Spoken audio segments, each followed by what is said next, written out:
나는 탄지와 동물원에 있는 한 마리의 흑호로 다시 태어났지만 사육사가 하루에 9끼를 주는 것을 전혀 받아들이지 않고 오히려 매일 야수의 각종 격투 기술을 연습하며 운동을 꾸준히 했다. 36로 포엑술부터 소림 11호 탄각까지 모두 내가 매일 반드시 하는 활동이다. 왜냐하면 곧 전 세계를 휩쓸 피비린내 나는 비가 내릴 것을 알기 때문이다. 그때 각종 동식물이 미친 듯이 진화하고 성장하며 인간 중에도 강력한 이능자가 나타난다. 전생에 나는 이능을 각성했지만 각성한 이능이 너무 형편없었다. 몇 년간 간신히 버텼지만 결국 강력한 흉수의 한 방에 죽었다. 이 흑호는 전생에 SSS급 천부 능력인 삼킴을 각성했지만 너무 비만해서 전혀 전투력이 없었고 동시에 환생한 백호에게 죽임을 당했다. 그리고 능력 결정체를 먹혔다. 이 백호는 능력 결정체를 먹고 흑호의 천부 능력을 얻었다. 다른 생명체의 천부 능력을 계속 삼켜 빠르게 성장했고 혼자 힘으로 3마리의 수호수 황제를 상대해 모두 베어버릴 정도로 무서운 실력을 가졌다. 지금 내가 이 흑호로 다시 태어났으니 당연히 비극이 다시 일어나도록 내버려 둘 수 없다. 엄마, 봐. 또 큰 호랑이가 왔어. 막 유리창을 깨고 들어왔어. 작은 소녀가 신나서 동물원 안에 한 호랑이를 가리켰다. 호랑이 입 근처에는 몸집이 튼튼한 백호가 천천히 동물원 안으로 걸어오고 있었다. 백호는 왕의 기운이 넘쳐 마치 호랑이 왕처럼 위험이 있었고 화내지 않아도 위험이 느껴졌다. 나는 이 새로 온 백호가 전생의 흑호를 죽인 환생자임을 알았다. 전생 흑호가 죽임을 당한 것도 당연했다. 그의 자연스럽게 뿜어내는 기세만으로도 다른 호랑이들을 압도했다. 5마리의 호랑이 중 나와 이 백호를 제외한 나머지 2마리는 오랫동안 먹이만 받아서 이미 야성이 완전히 사라졌다. 매일 먹거나 자는 것뿐이라 몸에는 지방이 가득했다. 백호의 사나운 기운을 느끼자 2마리 호랑이의 눈에는 두려움이 스쳤다. 전혀 새로운 이 백호를 괴롭힐 엄두를 내지 못했다. 이 두 게으른 호랑이를 보며 나는 매우 경멸스러웠다. 예전 같으면 나는 이 백호의 상대가 되지 못했지만 지금은 절대적으로 이길 자신이 있었다. 이제 혈우가 내리는 밤에 백호 몸 안에 능력 금화가 응집되기만 하면 한 번에 그를 베어삼키고 백호의 천부 능력을 얻을 수 있다. 백호가 어떤 능력을 각성할지 모르지만 그의 기세로 보아 각성 능력도 약하지 않을 것이다. 시간이 흘러 그날 밤이 되었다. 밤이 깊어지면서 낮 동안 시끄럽던 동물원은 점차 조용해졌다. 나는 이미 깊이 잠든 백호를 한번 바라보았다. 머릿속에 차가운 빛이 스쳤다. 오늘 새벽이 혈우가 내려 전 세계를 정화하는 시대가 시작되는 시간이다. 지금 새벽까지는 단 30분밖에 남지 않았다. 만전을 기하기 위해 나는 먼저 백호를 중상 입히기로 했다. 그래야 내가 가장 먼저 그의 몸 안에 있는 금화를 빼앗을 수 있다. 그렇게 생각하며 나는 차가운 눈빛으로 다가갔다. 처참한 비명소리와 함께 잠시 후 백호는 기진맥진의 땅에 누웠다. 나는 차갑게 다른 2마리 호랑이를 훑어보았다. 그들은 계속 으르렁거리지만 다가오지 못했다. 나는 그들을 신경 쓰지 않았다. 그 후 나는 백호의 몸을 지키며 조용히 새벽을 기다렸다. 시간이 한 초 한 초 흘렀다.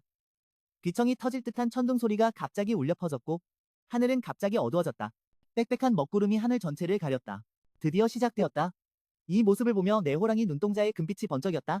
다음 순간 귀청이 터질 듯한 천둥이 구름 속에서 울려 퍼졌다. 나는 하늘에서 쏟아지는 거대한 혈우를 떠올렸다. 나머지 2마리 호랑이는 큰 나무 아래로 달려가 비를 피했다. 나는 기진맥진한 백호를 끌고 탁 트인 곳으로 나왔다.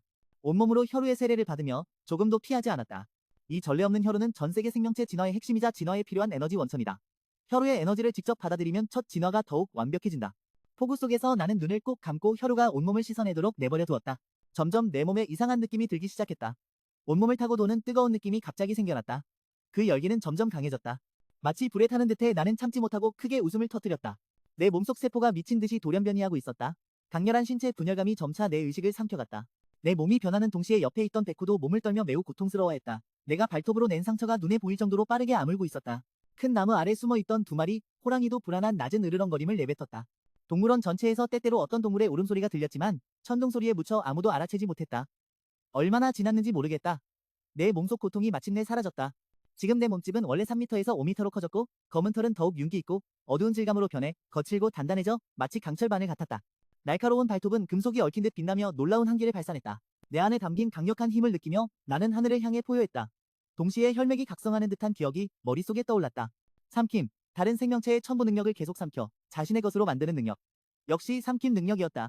나는 감격했다. 흉수든 인간이든 각성하는 천부 능력의 강약은 혈통의 우열에 달려있다. 혈통이 뛰어날수록 각성하는 이능은 더욱 강력하다. 인간의 이능과 흉수의 천부 능력은 낮은 등급부터 높은 등급까지 9단계로 나뉜다. F급, E급, D급, C급, B급, A급, S급, SS급, SS급이다. 내 천부 능력 삼킴은 SS급에 속한다. 환생한 내 목표는 당연히 가장 강한 흉수 황제가 되는 것이다. 이제 너를 처리할 시간이다. 나는 차가운 눈빛으로 옆에 있는 백호를 바라보았다. 초기 진화는 이미 끝났다. 지금 백호 몸 안에는 분명 능력 금화가 응집되어 있을 것이다. 그 금화를 삼키기만 하면 백호의 천부 능력을 얻을 수 있다. 혈우의 세례로 백호의 상처도 이미 완치되어 흉수의 기운이 뿜어져 나오고 있었다. 그러나 지금 백호는 다소 혼란스러워 보였다. 환생자로서 자신이 실패할 줄은 예상하지 못했다. 내가 다가가자 강한 사리가 느껴져 두려움에 몇 걸음 물러섰다. 나는 포효하며 천부 능력을 발동시켰다. 다음 순간 내 몸에서 무서운 기운이 뿜어져 나왔고 발톱에는 눈부신 금속 광채가 번쩍였다. 백호는 불안한 포효를 내뱉으며 두려움으로 가득 찬 눈빛을 보였다. 나는 냉혹한 눈빛으로 조금도 자비 없이 발톱을 휘둘러 그에게 달려들었다. 백호의 비명 속에서 그의 몸을 무정하게 찢어내고 그 안에서 달걀만한 크기의 검은 능력 금화를 꺼냈다. 선홍빛 피가 바닥에 흘렀고 곧 진한 피 비린 내가 동물원에 퍼졌다. 내가 백호를 잔혹하게 베는 모습을 본 나머지 두 마리 호랑이는 벌벌 떨며 두려움에 가득 찼다. 나는 능력 금화를 바라보며 눈동자에 뜨거운 열정을 담았다. 다음 순간 나는 금화를 한 입에 삼켰다. 곧 내 몸속에서 부활하는 근원력이 흐르기 시작했고 인간의 이능과 흉수의 천부 능력은 낮은 등급부터 높은 등급까지 9단계로 나뉘며 각각은 F급, E급, D급, C급, B급, A급, S급, SS급, SSS급이다. 자신의 천부 능력을 삼키는 것은 SS급에 해당한다. 평생의 목표는 자연스럽게 가장 강한 흉수왕이 되는 것이다. 자, 다음은 네 차례다. 나는 차가운 눈빛으로 옆에 백호를 바라보았다. 초기 진화가 이미 완료되었고 지금 백호의 몸 안에는 반드시 능력 금화가 응집되어 있을 것이다. 금화만 삼키면 백호의 천부 능력을 얻을 수 있다. 혈우의 세례를 거친 백호의 상처도 이미 치유되었고 몸에서는 흉수의 기운이 뿜어져 나오고 있었다. 그러나 이때 백호는 약간 혼란스러워했다. 환생자임에도 불구하고 자신이 실패할 줄은 몰랐던 것이다. 내가 다가가 강렬한 사리가 내 몸에서 뿜어져 나오는 것을 느낀 백호는 두려움에 몇 걸음 물러났다. 나는 포효하며 곧바로 천부 능력을 발동시켰다. 다음 순간 무서운 기운이 내 몸에서 퍼져나왔고 호랑이 발톱에는 눈부신 금속 광채가 번쩍였다. 백호는 이 광경을 보고 불안한 포효를 내뱉으며 두려움으로 가득 찬 눈빛을 보였다. 나는 차가운 눈빛으로 조금도 자비 없이 날카로운 발톱을 휘둘러 그를 향해 달려들었다. 백호의 비명 속에 그의 몸을 무자비하게 찢어내고 그 안에서 달걀만 한 크기의 검은 금알을 꺼냈다. 선홍빛 피가 바닥에 흘러내렸고 곧 진한 피 냄새가 호랑이 우리 안에 가득 퍼졌다. 내가 백호를 잔혹하게 베는 과정을 본 나머지 두 마리 호랑이는 벌벌 떨며 두려움에 가득 찬 눈빛을 보였다. 이때 나는 손에 든 금알을 바라보며 호랑이 눈동자에 뜨거운 열기가 가득했다. 다음 순간 나는 금화를 한 입에 삼켰다. 곧 몸 안에서 부활하는 근원적인 힘이 흐르기 시작했고 마침내 내 몸 안에 능력 금화와 하나가 되었다. 백호의 비명 속에 그의 몸을 무자비하게 찢어 내부에서 달걀만 한 크기의 검은 금화를 꺼냈다. 선홍빛 피가 바닥에 흘렀고 곧 진한 피 냄새가 호랑이 우리에 가득 퍼졌다. 내가 백호를 참혹하게 베는 모습을 본 나머지 두 마리 호랑이는 벌벌 떨며 두려움으로 가득 찬 눈빛이었다. 이 순간 나는 손에 든 금화호를 바라보며 눈동자가 뜨겁게 달아올랐다. 다음 순간 나는 손에 든 금화를 한 입에 삼켰다. 곧 몸 안에서 부활하는 본원력이 흐르며 내 안의 능력과 금화가 하나로 융합되었다. 이글거리는 열기 가득한 다음 순간 나는 손에 든 금화를 한 입에 삼켰다. 곧바로 부활하는 본원 힘이 몸 안을 돌며 마침내 내 안의 능력과 금화가 하나로 융합되었다. 이 순간 내 실력이 확실히 크게 향상된 것을 느꼈다. 후세 사람들은 인간 이능자와 흉수의 실력을 1단계부터 9단계까지 나누었다. 9단계 위에는 더 강력한 왕계와 황계가 있다. 몸 안에서 용솟 숨치는 힘을 느끼며 나는 내 실력이 이미 1단계 최종에 도달했다고 추정했다. 시간이 천천히 지나가면서 백호의 능력 금과가 마침내 완전히 흡수되었고 동시에 한 줄기 정보가 뇌리에 밀려들었다. 황화는 몸의 체질을 순식간에 10배 강화할 수 있다고 나는 갑자기 기뻤다. 이 백호가 각성한 것은 전투형과 천부 능력이다. 이 순간 내 마음은 야망으로 가득 찼다. 전생에 이 백호는 흡수 능력을 빌려 일양 명성을 얻었고 이번 생에는 내가 그를 대신해 새로운 최강자가 될 것이다. 하늘의 혈우는 계속 내리고 지금 각성을 마쳤다. 마침 폭우의 은폐를 틈타 동물원을 떠나야 한다. 여기는 결국 인간의 영역이니 성장하기 전에 열무기의 공격을 견딜 수 없다. 흡수 능력을 가진 흉수로서 산림으로 돌아가 다른 흉수를 사냥하는 것이 왕도이며 산림 속에서는 혈과 에너지의 주입으로 일부 식물도 진화하여 각종 천재지보를 맺었다. 이 천재지보는 흉수든 인간이든 복용하면 큰 이익을 얻을 수 있다. 전생의 강해는 교회 박대리산 맥에서 진화 초기에 이미 한 알의 뇌원과가 나타났다. 내가 먼저 얻어삼키면 뇌전의 지배자가 될 수 있다. 이 생각에 나는 강화 유리 앞에 와서 마음을 움직여 바로 강화 능력을 발동해 금속 같은 호랑이 발톱으로 단단한 강화 유리를 쉽게 갈랐다. 그리고 기억을 따라 동물원 입구로 걸어갔다. 갑자기 내 몸이 멈추고 눈빛이 번뜩이며 예리해졌다. 나는 한 줄기 흉수의 기운을 느꼈다. 동물원 안에서 나타났다 보아하니 이 동물원에는 다른 동물도 성공적으로 천부 능력을 각성해 1단계의 흉수로 승급했다. 잠시 망설인 후 나는 이 기운을 따라 천천히 다가가면서 동시에 자신의 기운을 숨겼다. 흉수가 각성했다면 그 상대는 반드시 천부 능력을 각성해 몸 안의 능력 정수를 응집했을 것이다. 나는 이런 좋은 기회를 놓치지 않을 것이다. 곧 나는 이 기운을 따라 동물원의 파충류 구역에 도착했다. 울부짖는 소리가 귀에 들어오자 내 눈에 이색이 스쳤다 보아하니 이 흉수는 뱀 종류인 듯하다. 강화 유리 밖에서 안의 흉수 모습을 보았다. 거대한 몸집, 길이가 10m에 달하는 거대한 비단뱀이었고 온몸에서 희미한 형광이 났으며 마치 비늘 조각 같았다. 다만 이 은광은 지금 매우 고통스러워 보였고 피가 가득한 큰 입을 벌려 놀라운 한기를 내뿜고 있었다. 은광이 지나간 곳은 얼음 결정층으로 응결되었다. 이건 얼음 속성 첨부 능력을 각성한 거대한 뱀이었다. 내 눈에 금빛이 스쳤다. 이 은광은 분명 막 진화가 끝나 아직 자신의 능력을 완전히 익히지 못했다. 지금이 바로 공격할 최적의 시기였다. 이 생각에 나는 조금도 망설이지 않고 바로 발톱을 휘둘러 눈앞에 강화 유리를 부쉈다. 갑작스러운 소리에 은광의 주의가 내게로 쏠렸다. 나는 몸에서 발산되는 흉수 기운을 느끼고 은광은 즉시 경계태세를 갖췄다.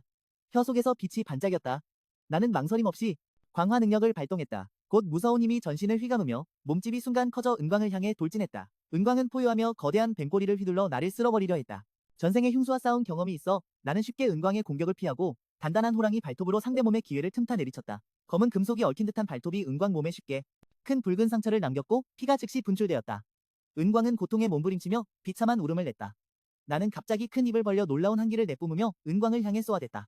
이를 본 나는 민첩하게 뛰어올라 날렵한 몸으로 한기 공격을 피했다. 무서운 한기는 땅에 떨어져 순간 얼음지대를 형성했다. 은광은 공격에 실패하고 다시 입을 벌리려 했지만 나는 그 기회를 주지 않고 가까이 다가가 발톱을 그의 배에 세게 그어 거의 은광의 내장을 꺼낼 뻔했다. 심한 부상을 입은 은광은 즉시 전투력을 잃고 거대한 뱀몸이 땅에서 계속 구르며 붉은 피가 사방에 흘렀다. 나는 당연히 자비를 베풀지 않고 병든 적을 끝장내기 위해 다시 한번 발톱을 휘둘러 은광의 머리를 관통했다. 은광은 온몸을 경련하다가 더 이상 움직이지 않았다. 나는 깊게 숨을 들이쉬고 그의 몸에서 눈부신 흰색 능력 금화를 꺼냈다. 조금도 망설임 없이 금화를 삼키고 동시에 흡수 능력을 발동했다. 순간 알 수 없는 흡수력이 몸 안에서 솟구쳐 눈부신 흰 금화를 감쌌고 온몸에 뼈를 찌르는 한기가 돌았다. 좋은 점은 내 몸 구조가 변하고 있다는 것이다. 흉수간 진화는 주로 다른 강력한 흉수의 혈육이나 천재지보를 흡수하는데 의존한다. 하지만 이 흡수는 흉수 혈육 속 혈기 정수만 흡수해 육체를 진화시키고 상대의 첨부 능력은 흡수하지 못한다.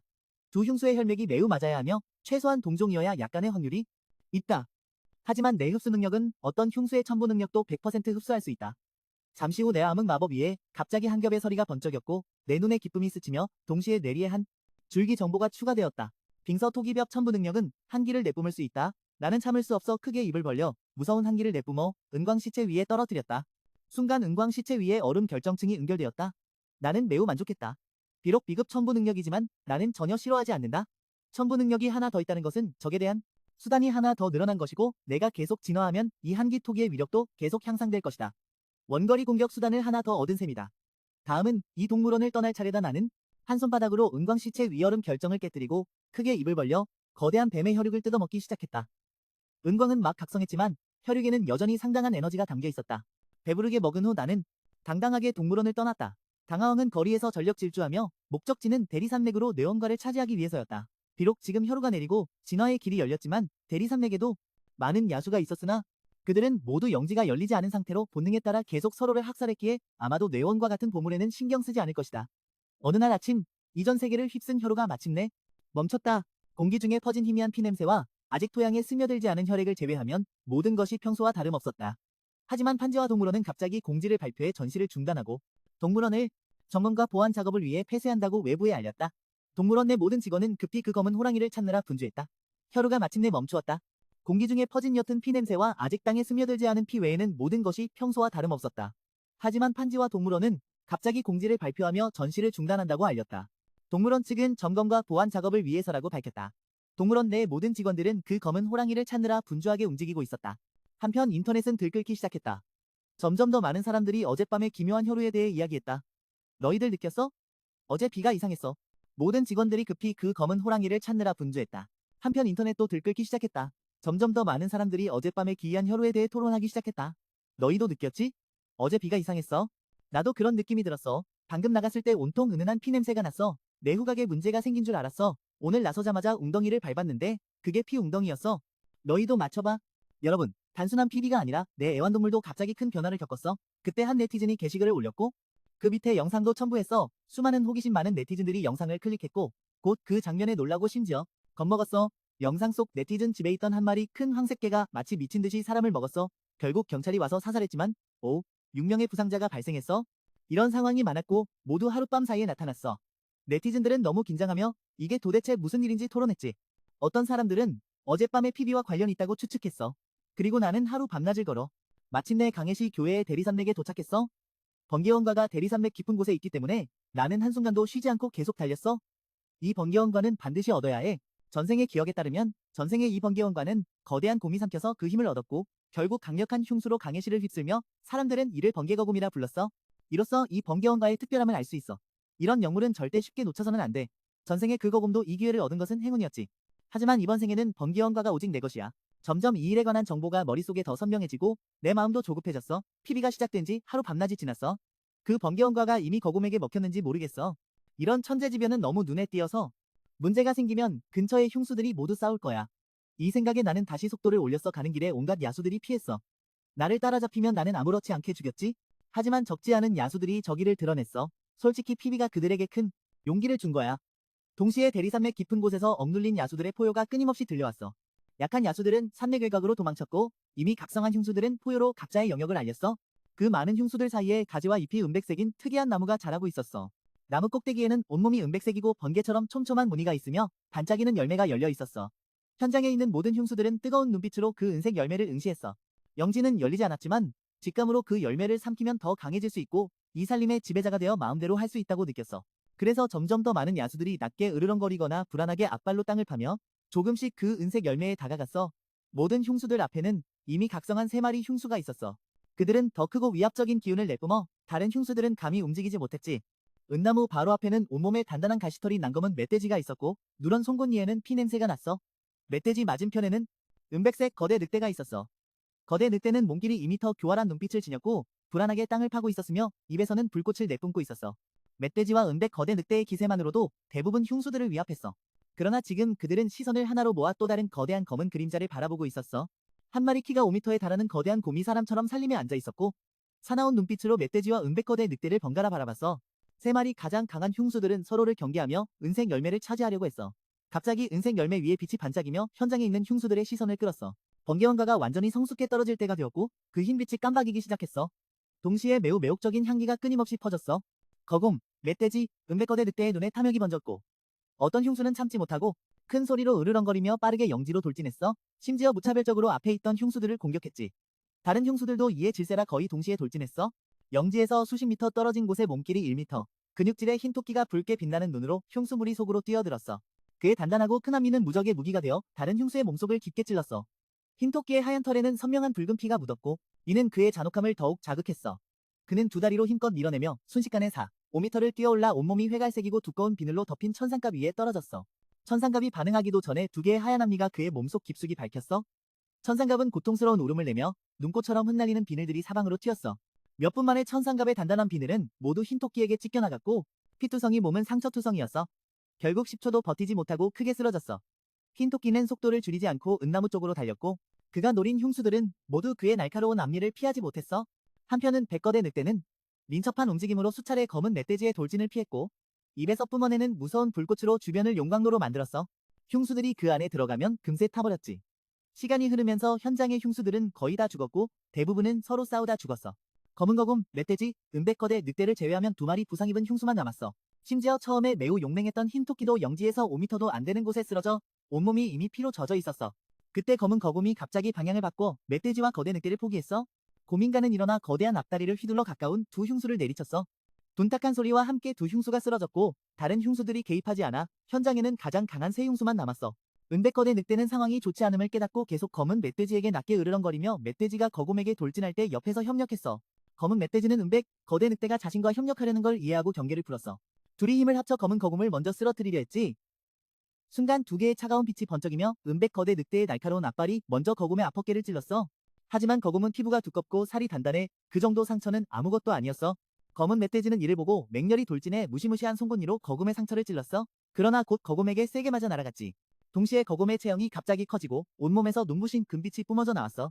팔과 발바닥이 황금색으로 변했고 거곰은 연속으로 여러 번 앞발을 휘둘러 거대 늑대를 공격했어. 은백 거대 늑대는 뼈가 부러지고 더 이상 싸울 힘이 없었어. 검은 멧돼지는 마음속에 물러나려는 생각이 들었지만 검은 멧돼지는 은백 거대 늑대가 자신과 협력하려 한다는 걸 즉시 이해하고 경계를 풀었다. 그리고 은백 거대 늑대와 힘을 합쳐 먼저 흑곰을 공격하기로 했다.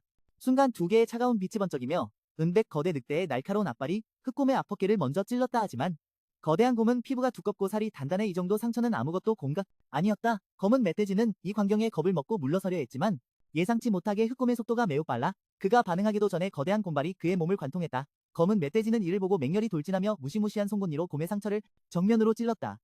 그러나 다음 순간 거대한 곰에게 세게 맞아 날아갔다. 동시에 흑곰의 체형이 갑자기 커지고 몸 전체에서 눈부신 금빛이 뿜어져 나왔다. 팔과 곰발바닥이 모두 황금색으로 변했다. 이어서 흑곰은 연속으로 여러 번 손바닥을 휘둘러 거대 늑대를 공격했다. 순간 은백 거대 늑대는 온몸의 뼈가 부러져 더 이상 싸울 힘이 없게 되었다. 검은 멧돼지는 마음속에 물러나고 싶은 생각이 들었지만 예상치 못하게 그 순간 한숨이 나왔지만 뜻밖에도 검은 곰의 속도는 매우 빨라. 그가 아직 반응하기도 전에 거대한 그의 곰발톱이 이미 그의 몸을 꿰뚫고 해결했다. 은늑대와 멧돼지를 처리한 후 검은 거대한 곰이 갑자기 하늘을 향해 포효했다. 마치 그가 이 산의 왕자인 것처럼. 그리고 몸을 돌려 은나무 쪽으로 걸어갔다. 그러나 바로 그때 귀가 멍해질 듯한 호랑이 울음소리가 그의 등 뒤에서 울려 퍼졌고 그는 갑자기 돌아보았다. 거대한 몸집의 검은 호랑이가 자신을 노려보고 있었다. 검은 호랑이도 온몸에서 놀라운 기세를 뿜어내고 있었고 내가 본 검은 곰도 역시 놀라움에 휩싸였다. 이것이 전생의 뇌원 과일을 삼킨 뇌령 거곰인가? 정말 강력하지만 여전히 내 상대는 아니다. 나는 망설임 없이 광화천부를 발동하고 동시에 한빙의 힘을 사용해 곧장 검은 곰의 급소를 공격했다. 검은 곰은 연속된 전투로 체력이 거의 다 떨어져 잠시 버티지 못하고 내가 베어 죽였다. 나는 승자의 자세로 거대한 곰을 밟고 뇌원과일을 바라보며 하늘을 향해 긴 포효를 내질렀다. 뇌원과일은 내 것이 되었다. 곧 왕자의 기운이 온몸을 감싸며 다가오려는 모든 맹수를 위협했다. 나는 이 작은 승리자들을 무시하고 은나무 옆으로 다가가 한번 살펴본 후 은색 과일을 입에 넣고 삼켰다. 순식간에 광폭한 에너지가 온몸을 휘감았다. 광폭한 에너지가 마구 휘몰아치며 야수처럼 이 몸을 부수고 싶어 했다. 화로목원은 이를 악물고 뇌원과일이 몸에 들어오면서 오는 충격에 적응했다. 점차 온몸이 층층이 뇌원으로 덮였고 뱀처럼 생긴 정광이 생명체처럼 몸을 돌아다녔다. 몸도 뇌원과일의 도움으로 점차 강해졌다. 한편 제도 회의실에서 군복을 입은 청년 기록원이 기록장을 안고 진지한 표정으로 앉아 있었다. 그의 맞은편에는 군복을 입은 중년 남성 몇 명이 똑바로 엄숙하게 앉아 있었다. 마치 무언가를 기다리는 듯했다. 그때 중산복을 입은 노인이 들어왔다. 선두에 선 군관이 미소를 띠며 손짓으로 노인에게 자리를 권했다. 모두가 자리에 앉아 그는 중산복 노인을 바라보며 표정이 다시 엄숙해졌다. 하 교수, 위탁한 연구는 어떻게 되었습니까? 모두에게 말씀해 주십시오. 네, 장관님. 노인은 하시무라 하며 중국 내 최고 생물 연구 전문가이다. 하시무가 안경을 살짝 올리며 말했다. 연구 결과, 이번 혈호는 전 세계에 신비한 에너지를 가져왔다. 바로 이 에너지가 야수와 애완동물에게 비범한 힘을 부여했다. 우리는 이 혈호가 가져온 신비한 에너지를 임시로 연기라고 명명했다. 연기는 생물이 흡수하면 신체 능력을 강화하고 혈육을 강화한다. 손바닥과 다른 중년 군관들은 서로 눈빛을 교환하며 다소 당황한 표정을 지었다. 그들은 확고한 유물론자라 이런 허무맹랑한 귀신 이야기를 믿지 않는다. 손바닥이 잠시 생각하다가 말했다. 그렇다면 당신은 이 연기를 포착할 수 있습니까? 아니면 어떤 형태로 존재하는지 알 수 있습니까? 하시무가 아쉬운 표정으로 고개를 저었다. 연구 과정에서 연기가 확실히 존재한다는 것을 발견했지만 현재는 볼 수도 만질 수도 없다. 만약 몇몇 실험 대상의 몸이 연기의 영향으로 변화를 겪지 않았다면 우리는 이렇게 빨리 발견하지 못했을 것이다. 그리고 건강한 야수들이 연기를 흡수하는 능력은 인간보다 훨씬 뛰어나다. 우리는 혈우를 맞은 병사 몇 명과 정상 병사를 비교했다. 그들의 힘이 무려 30%나 증가했다. 더 무서운 것은 혈우를 맞은 양 한 마리가 잔인해졌을 뿐 아니라 병사 한 명의 뼈를 쉽게 부러뜨릴 수 있었다. 하시누가 이 말을 할 때 눈에 약간의 두려움이 스쳤다. 그래서 나는 연기가 모든 생물에 영향을 미치며 특히 야수에게 큰 강화 효과가 있다고 생각한다. 만약 빨리 상황을 통제하지 못하면 미래의 인류는 위험해질 것이다. 갑자기 한 군관이 크게 웃으며 말했다. 하 교수, 만약 당신 말대로라면 변이한 야수들이 총보다 더 무서울까요? 맞아요. 그들이 연기로 강화되었어도 결국 야수일 뿐 인간 앞에서는 반격할 힘이 없어요. 몇몇 군관은 하시무의 말을 과장된 것으로 여겼다. 하시무도 단지 말로는 설득할 수 없다는 것을 알고 연구원에게 증거 영상을 현장에서 재생하도록 지시했다. 영상 속 무장 소대가 황금 거대뱀과 싸우고 있었다. 놀랍게도 황금 거대뱀은 총알을 두려워하지 않았고 몇 명을 삼킨 뒤 여유롭게 떠났다. 회의실은 갑자기 정막에 휩싸였다. 이를 본 군관들은 모두 놀란 표정을 지었다. 무서운 생각이 그들의 마음에 떠올랐다. 여러분 이제 상황의 긴급성을 이해하셨겠죠? 하시무는 표정이 엄중하고 진지하게 말했다. 이 말이 떨어지자 모든 군관은 엄숙한 표정으로 침묵했다. 이번 변이는 이미 그들의 상상을 초월했고 심지어 통제 범위를 벗어났다. 일반적인 살상 무기로는 이종수를 상처 입힐 수 없다. 하 교수, 이 일을 막을 방법이 아직 있습니까? 그때 처음 비웃던 군관이 조심스럽게 물으며 방금 무례했던 것을 사과했다. 하시무는 손을 저으며 말했다. 현재로서는 야수의 진화를 막을 방법이 없다. 이것은 본래 통제 불가능한 돌발 사건이다. 지금은 인간의 힘을 키우는 방법만 생각할 수 있다. 연구 자료도 보셨겠지만 이번 혈우는 야수의 유전자이자 인간의 유전자이기도 하다. 누가 먼저 강해지느냐에 달려있다.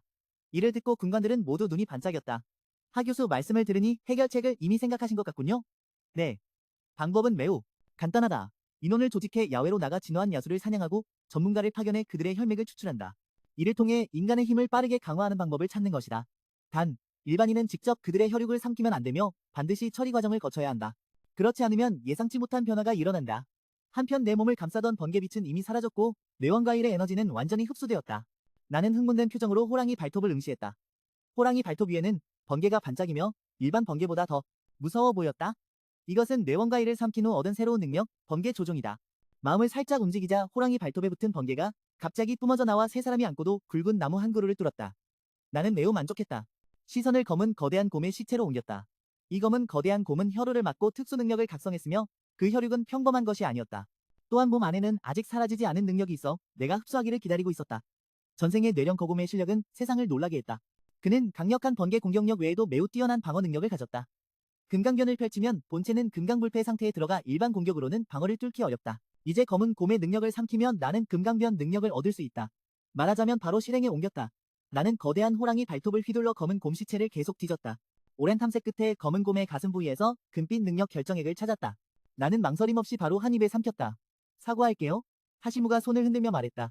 현재로서는 야수의 진화를 막을 방법이 없다. 이것은 본래 통제 불가능한 돌발 사건이다. 지금 할 수 있는 것은 인간의 실력을 향상시키는 방법을 찾는 것이다. 자료도 받겠지만 이번 혈우는 야수들의 유전자이자 인간의 유전자이기도 하다.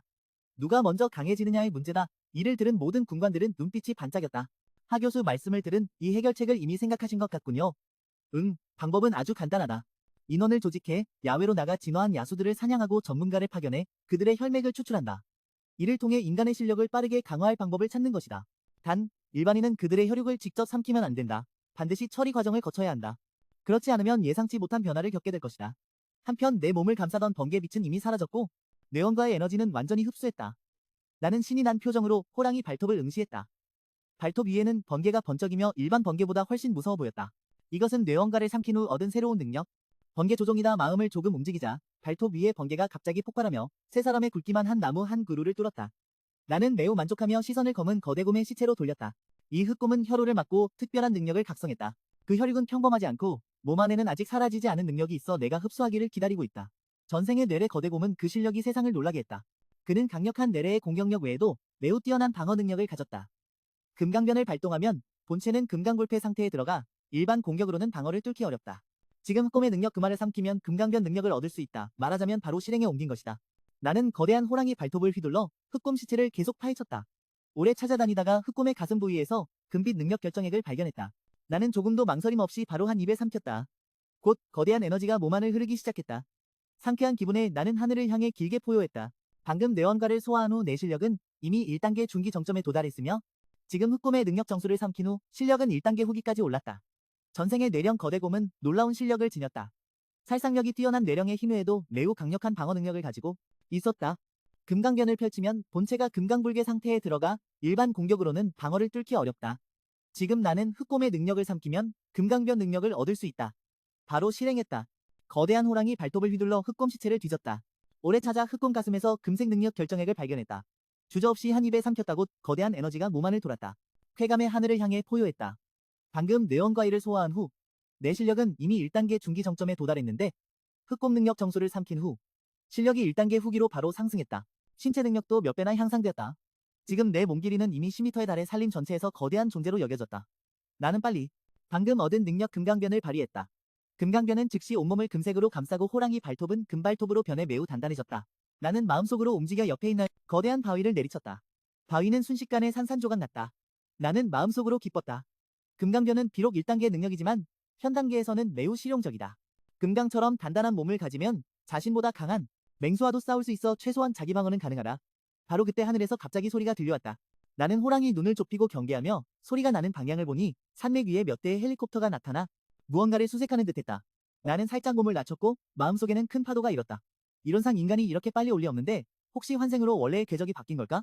생각하는 사이 헬리콥터가 모두 공중에 정지했고 전원 완전 무장한 군인들이 밧줄을 타고 내려왔다. 나는 마음이 갑자기 조여왔다. 설마 나를 노린 걸까? 나는 백호를 죽이고 동물원을 탈출했지만 이렇게 큰 소동이 일어날 정도는 아니었다. 나는 판지와 동물원의 한 마리 흑호로 환생했지만 사육사의 하루 9끼 먹이를 받지 않고 매일 꾸준히 운동하며 야수의 각종 격투 기술을 연습했다. 상위 36로 포엑스부터 하위 소림 11호 탄각까지 매일 하는 필수 활동이었다. 하지만 실수로 동물원의 백호를 죽여 군 당국의 전면 추격을 받았다.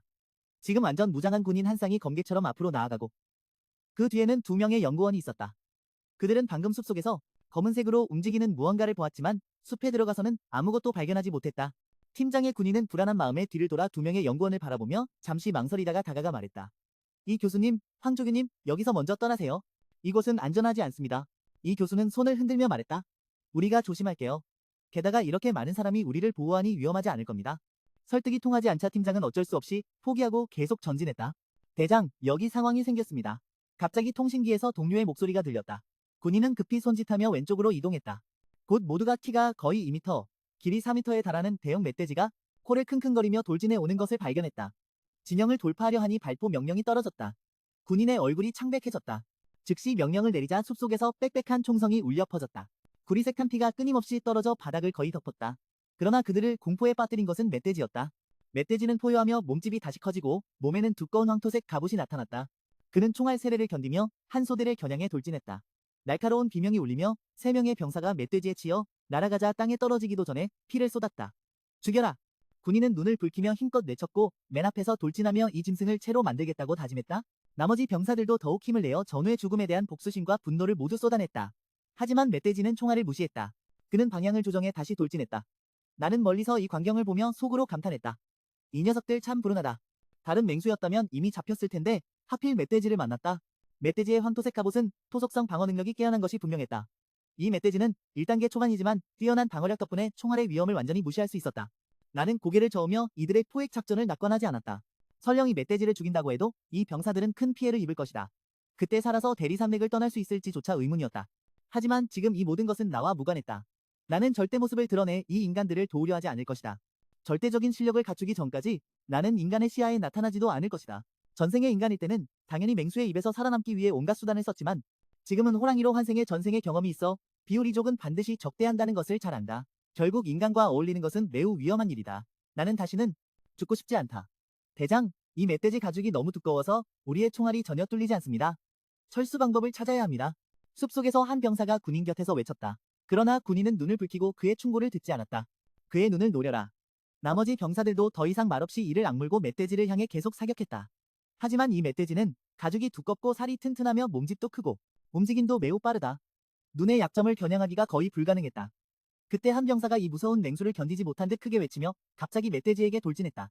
멧돼지는 피범벅이 된 입을 크게 벌리며 방아쇠를 꽉 쥐고 함께 죽으려 했다. 나는 이곳을 떠날 생각이었다. 군이 대리산맥에 관심을 둔 이상. 그리고 이곳에서 가장 가치 있는 뇌원과일을 내가 이미 삼켰으니 더 이상 머물 필요가 없었다. 게다가 언젠가 준비된 군대를 만날 수도 있다. 이 생각에 나는 즉시 방향을 돌려 전력 질주했다. 목표는 다른 산맥인 대왕산의 천월령수였다. 천월령수는 많은 천재지보 중에서도 매우 유명한 보물나무다. 전생의 많은 세력이 그것을 차지하려고 혈전을 벌였다. 그 이유는 그 열매가 매우 뛰어난 효과를 가지고 있기 때문이다. 맹수의 진화를 가속하고 빠르게 실력을 향상시켜 부작용도 전혀 없다. 게다가 매년 열매를 맺는다. 안전하게 의지해 강력한 맹수를 대량으로 만들 수 있다. 전생의 한 마리 왕급 맹수인 자금사왕은 천월령수를 장악해 대왕산의 패자가 되었다. 이후 그는 강력한 맹수 군단을 만들어 수많은 인간의 악몽이 되었다. 홍알은 평생 자신도 패자가 되고 싶었고 이 천월령수가 자신의 대업을 이루는 열쇠였다. 이 생각에 나는 다시 속도를 높였다. 전생의 천월령수는 일변 후 약 한 달 만에 태어났는데 지금 가면 완전히 얻을 기회가 있다. 짐승아, 내가 너를 죽이겠다. 한편 군인은 크게 소리치며 남은 총알을 한꺼번에 멧돼지 몸에 쏟아부었다. 그들은 힘겹게 싸웠고 원래 30여 명의 전우 중 이미 7, 8명이 죽었다. 시체가 여기저기 흩어져 있었고 일부 전우의 시체는 형체를 알아볼 수 없었다. 이런 끔찍한 손실에 군인은 거의 미쳐가고 있었지만 남은 이성으로 멧돼지를 반드시 죽여야 한다는 것을 알았다.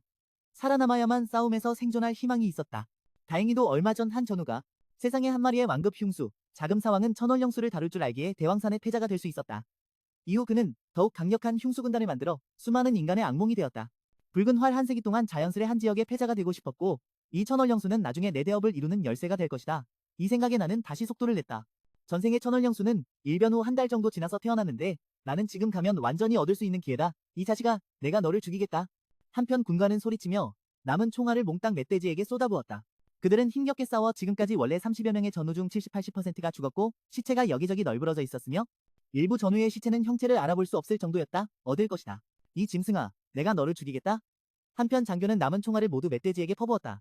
그들은 힘겹게 싸워 지금까지 원래 30여 명의 전우 중 7, 8명이 죽었다. 시체가 여기저기 흩어져 있고 일부 전우의 시체는 형체를 알아볼 수 없을 정도였다. 이렇게 끔찍한 손실에 장교는 거의 미쳐가고 있었지만 남은 이성으로 멧돼지를 반드시 죽여야 한다는 것을 알았다. 살아남은 자만이 싸움에서 생존할 희망이 있다. 다행히도 한 탐환을 전우가 목숨을 걸고 멧돼지 입을 벌려 틈을 만들었다. 나는 곧바로 입을 크게 벌려 그 살점을 삼키기 시작했다. 멧돼지 입속에서 목숨을 걸고 틈을 열어줬다. 그 덕분에 그들은 조금씩 이 멧돼지의 힘을 소모시켜 결국 성공적으로 처치했다. 대장은 죽었고 한 병사도 죽었다. 온몸이 피투성이가 된 병사가 장교 옆에 와서 슬픔에 젖은 눈으로 말했다. 진사명과 그들은 모두 죽었다. 모두 이 짐승 손에 죽었다. 장교는 그 말을 듣고 갑자기 기운이 빠졌다. 그는 멍하니 옆에 남은 5명을 바라보며 목이 쉬어가며 물었다. 그 짐승은 죽었나? 그들 앞에 있던 멧돼지는 이미 숲속에 쓰러져 소리 없이 누워 있었다. 온몸에 촘촘한 탄흔이 있었다. 특히 입 주변의 살점은 거의 썩어 문드러져 있었다. 대장이 죽었다. 병사는 총을 꽉 쥐며 강한 증오심에 이성을 거의 잃을 뻔했다. 이 원흉을 갈기갈기 찢어버려야 한다. 죽었으니 다행이다. 장교는 깊게 숨을 들이쉬며 간신히 자신을 진정시키려 애썼다. 자, 모두 조금만 더 버티자. 먼저 전우들을 헬리콥터에 실어 집으로 데려가자. 남은 5명의 병사들은 묵묵히 고개를 끄덕이고 죽은 전우들 곁으로 가서 그들을 묶어 헬리콥터에 실었다. 남은 2대의 헬리콥터는 멧돼지를 운송하는 임무를 맡았다. 모두 서둘러.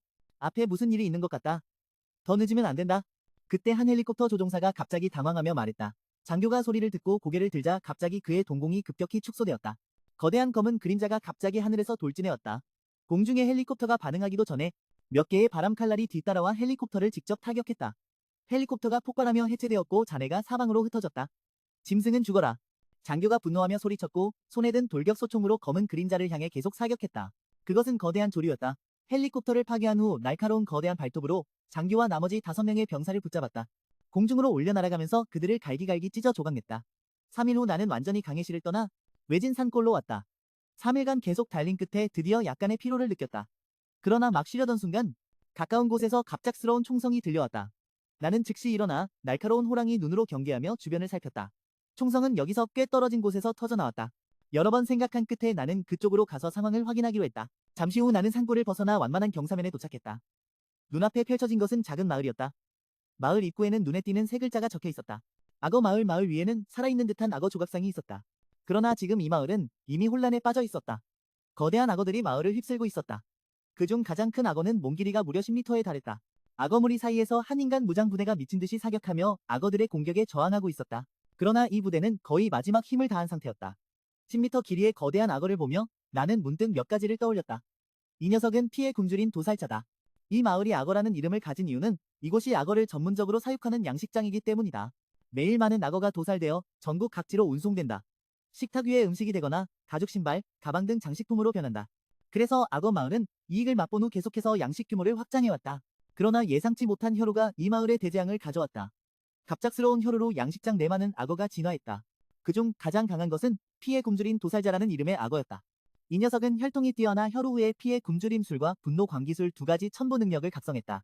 피해 굶주림술은 자신의 흡수 능력과 비슷하다. 다만 흡수를 빌려 혈액을 이용해 성장한다. 분노 광기술은 몸 주위에 분노의 보호막을 형성하며 이 능력을 사용할 때 분노가 클수록 방어력이 강해진다. 2가지 모두 매우 낮은 첨부 능력이지만 전생에서 피해 굶주린 도살자는 이 2 능력으로 일반 왕급 흉수에 뒤지지 않는 힘을 발휘했다. 요컨대 이 녀석은 매우 까다롭고 강력한 존재다. 전생에 이 녀석은 분노하여 10여 개의 인간 마을을 연속 학살했다. 그로 인해 그 마을들은 항상 공포의 혈기로 뒤덮였다. 이 행위는 인간 세계에서 엄청난 악명을 남겼고 그 별명도 여기서 비롯되었다. 나는 조용히 완만한 경사면에 서서 인간과 흉수의 전장을 응시하며 말없이 있었다. 지금 마을에서는 피해 굶주린 도살자와 다른 악어들의 학살이 계속되고 있었다. 그 인간 무장 소대는 거의 탄약이 다 떨어져 총성도 점점 드물어졌다. 악어에게 죽은 인간도 점점 늘어났다. 특히 피해 굶주린 도살자 주변의 인간 시체는 거의 층층이 쌓여 있었다. 이 시체들은 모두 말라붙고 창백해져 피 한 방울도 보이지 않았다. 이것은 결과가 뻔한 전쟁이었다. 그러나 지금 내 마음은 다른 생각에 잠겨 있었다. 내 흡수 능력은 결국 호리병의 대추를 삼키는 것과 같다. 가장 큰 역할은 다른 흉수의 능력을 흡수해 자신의 것으로 만드는 것이다. 하지만 결함도 있다. 만약 피해 굶주린 도살자의 피해 굶주림술과 내 흡수 능력을 결합할 수 있다면 예상치 못한 변화가 일어날지도 모른다. 이 생각에 나는 주저없이 악어 마을로 향했다. 악어 마을은 예전의 번화한 모습이 사라졌다. 거리 양쪽에 수많은 상점문이 활짝 열려있고 내부는 엉망진창이었다. 이곳에 사는 인간들은 지금 급히 도망치고 있었다. 마을 중심 광장에는 살인마의 피를 피한 생존자들이 모여 있었다. 그들의 눈빛은 공포에 질려 있었다. 그들 밖에는 군중을 대피시키려 온 무장부대가 있었다. 광장에는 진한 피 냄새가 퍼졌고 주변은 눈부시게 선명한 붉은색으로 가득했다. 이 무리 주변에는 수많은 크고 작은 악어들이 배회하고 있었다. 땅에는 인간과 악어의 절단된 팔다리 잔해가 여기저기 흩어져 있었다. 심지어 많은 것들이 짓밟려 인간 것인지 악어 것인지 구분할 수 없었다. 그때 갑자기 누군가가 비명을 질렀고 동시에 매우 당황하며 뒤로 물러났다. 근처의 한 무장 인원이 이를 보고 다른 생각 없이 급히 총을 들어 비명 쪽을 향해 일제 사격을 퍼부었다. 비록 생존자를 공격한 악어를 성공적으로 사살했지만 죽기 전 날카로운 이빨로 한 여성의 종아리를 꽉 물었다. 엄마, 너무 무서워요. 6, 7살쯤 되는 아이가 계속 울면서 어머니 품에 숨었다. 무력한 울음소리가 군중 사이에서 끊임없이 들려왔다. 절망과 공포가 군중 속에 퍼져갔다. 극도의 압박 속에서 누군가는 완전히 무너져 큰 소리로 외친 뒤 무장도 없이 악어 무리 속으로 뛰어들었다. 눈에는 이미 죽음을 각오한 빛이 있었다. 짐승들아, 나랑 싸우자. 절망의 외침 후에는 극도의 정적이 흘렀다. 악어 무리의 몇몇 생존자들이 몸부림치다. 한 쌍 한 쌍의 피범벅 입에 급습당해 삼켜졌다. 남은 생존자들은 절망의 몸을 웅크리고 남은 10명 남짓한 무장 인원에게 의지에 보호받았다. 현장에서는 총성이 끊임없이 이어졌다가 잠시 멈추고 다시 울려 퍼졌다. 이는 인간의 끈질김을 말해주는 듯했다. 10명 남짓한 무장 인원이 피해 굶주린 도살자를 향해 미친 듯이 사격을 퍼부었다. 그들은 이 가장 강력한 악어 한 마리를 해결해야 오늘의 재난을 끝낼 수 있다는 것을 알고 있었다. 피해 굶주린 도살자는 가죽이 두껍고 단단해 일반 총알은 그의 견고한 갑옷을 뚫지 못했다. 죽였지만 죽기 전 날카로운 이빨은 여자의 종아리를 꽉 물고 있었다. 엄마, 너무 무서워요. 6, 7살쯤 되는 아이가 울음을 멈추지 않고 계속 어머니 품으로 숨으며 무력하게 울부짖는 소리가 사람들 사이에서 끊임없이 들려왔다. 절망과 두려움이 사람들 사이에 퍼졌다. 극도의 압박 속에서 누군가는 직접 무너져 내렸다. 한바탕 고함을 지른 뒤 무장도 없이 악어떼 속으로 뛰어들었다. 눈에는 이미 죽음의 각오가 서려 있었다. 짐승들아, 너희와 싸우겠다. 절망의 외침 이후 극도의 정적이 흘렀다.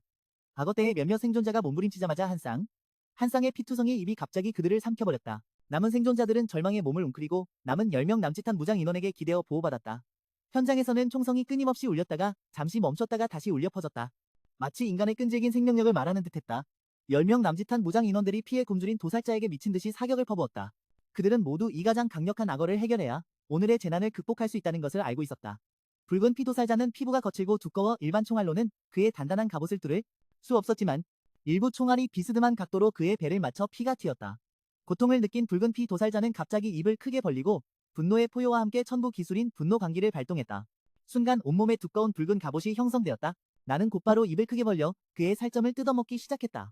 배부르게 먹은 후 나는 악어 마을을 떠나 계속 대왕산이 있는 방향으로 나아갔다. 반나절 후 한무장 부대가 재등장했다. 모두 로켓포를 들고 자신만만했으나 그들이 마을 광장에 도착했을 때 눈앞의 광경은 그들을 멍하게 만들었다. 나는 이미 사냥 한가운데에 도착해 잠시 쉬려던 참이었다. 모든 총알이 혈색 갑옷에 맡겼다. 대장은 너무 변태야.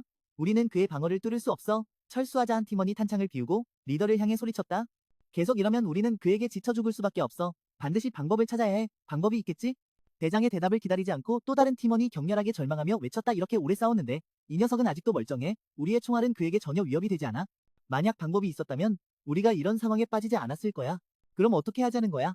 대장은 필사적으로 싸우는 팀원들을 보며 곧 큰 압박에 죄책감을 느낄 것 같아 크게 소리쳤다. 그만해. 모두 조용히 해. 지금 싸울 때가 아니야. 그는 곤란한 표정으로 생존자 무리를 바라보며 잠시 부드러운 감정을 보였지만 곧 사라졌다. 총알을 아껴 써라. 이 녀석은 피부가 두껍고 살이 단단해서 총알이 잘 안 통해. 입을 벌릴 때 총알을 모두 쏴 넣어라. 총성이 다시 터졌다. 대장은 뒤돌아 무력한 사람들을 마지막으로 한번 바라보고 돌아서며 눈가에 맺힌 눈물을 흘렸다. 그는 재빨리 수류탄을 던지고 폭발음과 함께 큰 소리로 외쳤다. 연막탄과 성광탄을 꺼내 빨리 철수하자. 나는 가까이서 몰래 관찰하며 무턱대고 나서지 않았다. 적혈 도살자가 극도의 분노 상태에서 분광술의 위력이 매우 컸다. 절대 지금 그와 싸우면 안 된다. 아니면 손해보는 건 우리 자신뿐이다. 광장에 있던 몇 명의 무장 인원이 마음이 아파 철수하려 할 때 연막탄의 어모를 이용해 몇 명의 동료를 끌어안고 함께 철수했다. 나머지 사람들도 당황해 무장 인원을 따라 움직였다. 대장은 부끄러운 듯 고개를 숙였지만 곧 돌아서서 무장하지 않은 사람들을 구하러 갔다. 연막탄 어모 아래 무장 소대는 남은 생존자들을 데리고 신속히 철수했다. 연막이 거치자 광장에는 목적 없이 떠도는 악어들만 남았고 인간의 흔적은 사라졌다. 적혈 도살자는 이를 보고 하늘을 향해 분노의 포효를 했지만 분노를 풀 곳이 없었다. 외부 공격이 없자 분광술도 점차 효과를 잃고 결국 서서히 사라졌다. 눈을 뜨니 적혈 도살자는 온몸에 상처가 가득했고 숨 쉴 때마다 피가 스며나왔다. 분광술이 큰 방어력을 줬지만 지금은 1단계 흉수에 불과해 인간의 화기 공격을 완전히 막을 수 없었다. 이를 보고 내 눈에 차가운 빛이 번쩍였다. 한번 포효하며 주저없이 돌진했다. 지금이 바로 병든 자를 공격할 최적의 기회였다. 나는 환생의 판의 꽃 동물원에 있는 검은 호랑이가 되었지만 사육사의 하루 9끼 식사를 받지 않고 매일 야수의 다양한 격투 기술을 연습했다. 상위 36로 정권술, 소림 12로 탄각술도 매일 필수 활동이었다. 실력을 시험해보기 위해 2년 반 동안 연마한 기량으로 오늘은 변이 악어에게 흑수액설을 내릴 계획이었다. 몸을 낮추고 상처투성이인 적혈 도살자 주위를 맴돌며 강한 살기 샤치를 내뿜었다. 적혈 도살자는 내 살기를 느끼고 즉시 엎드려 움직이지 않았다. 그는 이미 크게 다쳤고 특히 복부에 총알 구멍이 많았다. 지금은 복부를 숨겨 약점을 드러내지 않는 게 유일한 방법이었다. 하지만 나는 이미 전투 과정을 다 파악해 그의 사냥 행동을 보고 웃음이 나왔다. 그러나 안전을 위해 바로 공격하지 않고 계속 주변을 맴돌며 일격에 끝낼 기회를 찾았다. 시간이 흐르자 적혈 도살자는 점점 초조해졌고 분노의 포효를 하며 다시 분광술을 발동해 두터운 혈색 갑옷을 입고 탈출구를 찾으려 했다. 하지만 그의 작은 속셈을 나는 간파했다. 나는 포효하며 광화광화와 금강변 진강변을 발동해 돌진했다. 큰 소리와 함께 적혈 도살자는 순식간에 날아가 수미터 떨어졌고 갑옷에는 여러 혈흔이 생겼다. 그는 크게 놀라 처음 싸움에서 밀렸다. 나는 계속 그를 둘러싸며 멈추지 않았다. 자신의 분광술이 나에게 별 효과가 없자 그는 전술을 바꾸고 포효하며 앞으로 돌진하며 입을 크게 벌려내 앞다리를 흡입했다. 나는 뒷다리로 힘껏 차올라 공중으로 뛰어올랐고 거대한 호랑이 발톱으로 그의 얼굴을 강타했다. 강한 현기증이 적혈 도살자를 마비시켰고 착지할 때 복부 상처가 드러났다. 나는 이 기회를 놓치지 않고 급습해 날카로운 발톱으로 그의 복부 상처를 찔렀다. 차가운 빛이 번쩍이며 적혈 도살자의 복부가 여러 흉터로 갈라졌다. 그의 움직임에 따라 더 깊은 내장이 희미하게 보였다. 그는 다시 한번 포효하며 스스로를 북돋우려 했지만 그 소리는 두려움으로 가득해 기세가 크게 떨어졌다. 나는 한 방에 끝냈지만 승세를 몰아 추격하지 않고 계속 적혈 도살자 주위를 돌았다. 그는 매우 교활해 복부를 다쳤지만 일부러 약점을 드러내 나를 유인했을 수도 있었다. 적혈 도살자는 머리를 들고 온몸 근육을 긴장시키며 언제든 반격할 준비를 했다. 하지만 그 때문에 피가 점점 더 많이 흘러지나간 자리에 선명한 혈흔이 남았다. 그는 상황이 점점 불리해지자 분노의 포효를 연이어 내지르며 주변에 흩어진 인간과 악어 시체를 삼켜 기력을 회복했다. 이를 보고 나는 깜짝 놀라 더 이상 봐주지 않고 포효하며 맹렬히 돌진했다. 내 공격은 천둥 같은 폭발이었고 단단한 호랑이 발톱이 적혈 도살자의 복부를 꿰뚫었다. 이어서 그는 입을 크게 벌려 그의 목을 단단히 물었다. 적혈 도살자는 처참한 울부짖음을 내뱉고 점차 움직임이 멈췄다. 거대한 몸뚱이는 죽은 고기처럼 광장에 누워 조용히 숨죽였다. 다른 악어들은 이를 보고 흩어져 도망쳤다. 마침내 죽었다. 나는 호랑이 발톱을 휘둘러 적혈 도살자의 몸을 가르고 붉은 능력 결정액을 꺼내 망설임 없이 한 입에 삼켰다. 엄청난 에너지의 쾌감을 느끼며 동시에 흡수 능력으로 결정액을 빠르게 소화했다. 잠시 후 적혈술과 분광술 두 가지 능력을 얻어 왕자의 기운이 온몸에 가득했다. 적혈 도살자의 몸을 바라보며 입을 크게 벌려 그의 살과 피를 먹기 시작했다. 배부르게 먹고 난 후 나는 악어 마을을 떠나 대왕산이 있는 방향으로 계속 걸었다. 반나절 후 무장대가 재등장했고 모두 로켓포를 들고 자신만만했지만 그들이 마을 광장에 도착했을 때 눈앞의 광경에 말문이 막혔다. 나는 이미 사냐에 도착해 잠시 쉬려던 참이었다. 그때 멀리서 미세한 이상한 소리가 들려왔다. 거리가 있었지만 지금 내 귀와 눈은 매우 예민해 수백 미터 내의 작은 움직임도 놓치지 않았다. 나는 소리가 나는 쪽으로 조용히 다가갔다. 배부르게 먹은 후 나는 악어 마을을 떠나 대왕산이 있는 방향으로 계속 나아갔다. 반나절 후 무장한 두 팀이 다시 나타났다. 모두 로켓포를 들고 자신만만했지만 그들이 마을 광장에 도착했을 때 눈앞의 광경에 멍해졌다. 이때 나는 이미 사냐에 도착해 쉬려던 참이었다. 갑자기 멀리서 약간의 이상한 소리가 들려왔다. 거리가 있었지만 지금 내 귀와 눈은 매우 예민해 수백 미터 내의 작은 움직임도 놓치지 않았다. 나는 소리 나는 방향으로 조용히 다가갔다. 시야의 회색 거대 늑대가 살림속을 질주하고 있었다. 이 거대 늑대는 전에 만난 은백 거대 늑대보다 약간 약했지만 속도는 빨랐다. 거대 늑대 앞에는 보라색 광선이 좌우로 움직이며 추격을 피하려 했지만 소리가 들려오는 방향으로 조용히 다가갔다. 시야에는 회색 거대 늑대가 살림속을 질주하고 있었다. 이 거대 늑대는 이전에 만난 은백 거대 늑대보다는 약간 약했지만 속도는 매우 빨랐다. 그리고 거대 늑대 앞에는 보라색 광선 덩어리가 좌우로 움직이며 거대 늑대의 추격을 피하려 했다. 그러나 그의 행동은 매번 거대 늑대에게 예측당해 끝내 도망치지 못했다. 이를 보고 나는 마음속으로 깜짝 놀랐다. 설마 천재급 보물이 호기심에 이끌려 나는 몰래 거대한 늑대에게 다가갔다. 거대한 늑대는 1단계 초기 흉수에 불과하지만 사지가 마치 바람을 밟는 듯 움직여 대부분 1단계 흉수보다 속도가 빠르고 보라색 광단은 속도는 느리지만 매우 민첩하여 거대한 늑대의 공격을 여러 번 피할 수 있었다. 그리고 그 보라색 광단은 마치 일부러 장난치는 듯했다. 거대한 늑대가 너무 멀어지면 일부러 속도를 늦춰 상대가 따라오게 했다. 이때서야 나는 깨달았다. 보라색 광단이 도망치는 게 아니라 일부러 거대한 늑대를 놀리는 것이었다. 나는 흥미가 생겨 점점 그 보라색 광단의 정체를 알고 싶어졌다. 이건 정말 천재급 보물임에 틀림없다. 아주 소중히 여겨야 할 순간 조금씩 다가가자 나는 마침내 보라색 광단이 무엇인지 분명히 보았다. 그것은 보라색 산고양이였다. 놀라움을 금치 못했다. 이미 흉수가 된 거대한 늑대가 이 산고양이를 쉽게 제압할 수 있어야 하는데 이 산고양이는 거대한 늑대를 손바닥 위에서 놀리듯 다루고 있었다. 나는 미묘한 이상함을 느끼고 갑자기 무언가 떠올랐다. 당연하다. 그가 거대한 늑대를 완전히 농락할 수 있었던 이유는 이 보라색 산고양이가 아마도 전생에 명성이 자자했던 마법 고양이였기 때문이다. 마법 고양이는 전생의 왕급 흉수였고 출처가 매우 신비로우며 각성한 능력도 알려지지 않았다. 하지만 왕급 흉수가 될 정도라면 각성 능력은 최소 S급일 것이다. 이어서 나는 마법 고양이에 관한 다른 정보를 떠올렸다.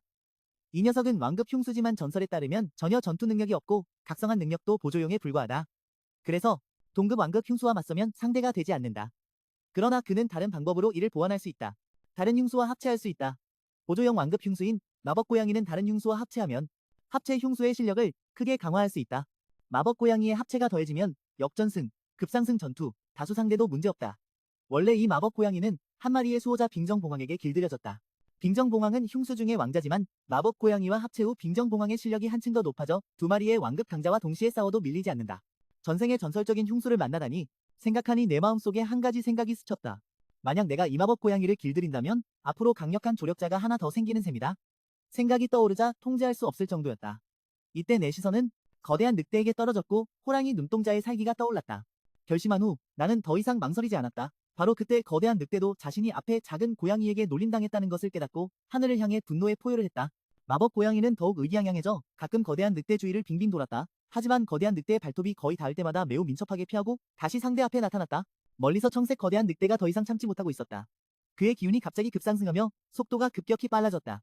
갑작스러운 변화에 보라색 고양이는 당황해 허둥지둥 피했지만 이때 거대한 늑대의 속도가 너무 빨랐다. 차가운 빛을 발하는 발톱이 마법 고양이에게 떨어지려 할 때 갑자기 한 덩어리의 냉빙 기운이 거대한 늑대에게 분사되었다. 냉빙이 거대한 늑대를 맞는 순간 몸이 두 동강 났다. 나는 천천히 거대한 늑대 시체 옆으로 걸어가 그 말을 꺼내려 했다. 마법 고양이는 큰 눈을 뜨고 호기심 가득한 눈빛으로 나를 바라보았다. 전혀 두려워하지 않았다. 나는 손을 멈추고 그를 바라보았다. 이 녀석은 바보가 아니라 자신에게 그만한 실력이 있다고 믿기에 두려워하지 않는 것이다. 마법 고양이는 강력한 전투력은 없지만 자가 방어 능력은 대부분 흉수보다 뛰어나고 나도 전혀 사리를 품지 않았다. 나는 거대한 늑대 시체를 조금 해치고 능력 그 말을 꺼내 마법 고양이에게 건넸다. 이 행동에 마법 고양이는 멍해졌다.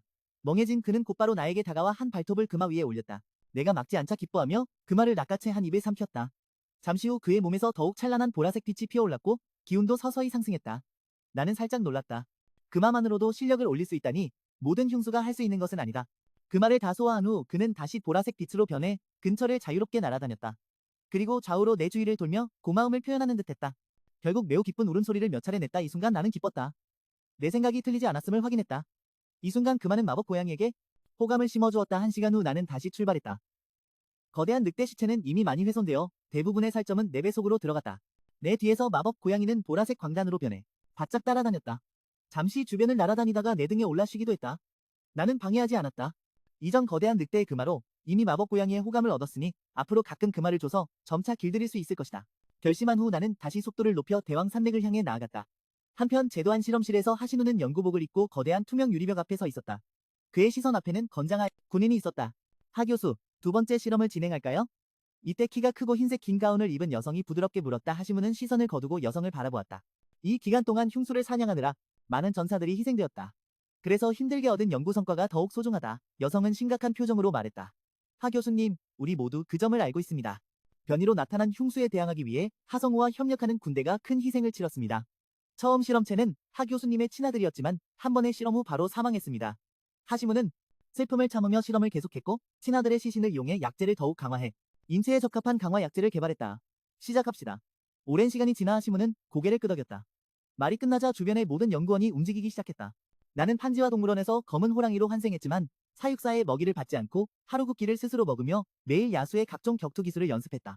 30인로 금손과 소림 11호, 탄각은 매일 필수 활동이었다. 실력을 빨리 올리기 위해 백호를 죽이고 거대 뱀을 베고 흑곰을 멸하며 이미 많은 전사들이 희생되었기에 이 힘들게 얻은 연구 결과가 더욱 소중하다고 생각했다. 여자는 심각한 표정으로 말했다. 샤 교수님, 우리는 이 점을 모두 알고 있습니다. 변이로 인해 나타난 흉포한 짐승들과 싸우기 위해 샤 성이와 그들과 협력하는 군대가 큰 희생을 치렀습니다. 처음 실험체는 샤 교수님의 친아들이었지만 한 번의 실험 후 바로 죽었습니다. 샤 시무는 슬픔을 참으며 실험을 계속했고 친아들의 시신을 이용해 약제를 더욱 강화하는 연구를 진행해 인체에 적합한 강화 약제를 개발했습니다. 행동을 시작합시다. 오랜 시간이 지나 샤시무가 고개를 끄덕이자 그의 주변에 있던 모든 연구원이 움직이기 시작했다. 나는 펜의 화동물원에서 검은 호랑이로 환생했지만 사육사에게 절대 길들여지지 않았다. 하루에 9끼를 먹었지만 매일 야수의 다양한 격투 기술을 단련했다. 36무 포박술과 소림 11호 탄각은 매일 반드시 하는 활동이었다. 내 실력을 빨리 올리기 위해 백호를 죽이고 거대한 뱀을 베고 흑곰을 제거하며 거대한 악을 삼켜 그들의 능력과 기술을 흡수했다. 내 실력은 결국 1단계 후반 최고봉에 도달했고 대왕산맥으로 가는 도중 나는 판의 화동물원에 태어난 검은 호랑이로서 사육사의 하루 9끼 먹이를 받지 않고 매일 야수의 각종 투쟁 기술을 연습했다. 36로 금송과 소림 12로 탄각은 매일 반드시 하는 활동이었다. 실력을 빨리 키우기 위해 백호를 죽이고 거대 뱀과 흑곰을 베며 흉수의 능력과 기술을 삼켜 내 실력은 1단계 후반 정점에 도달했다.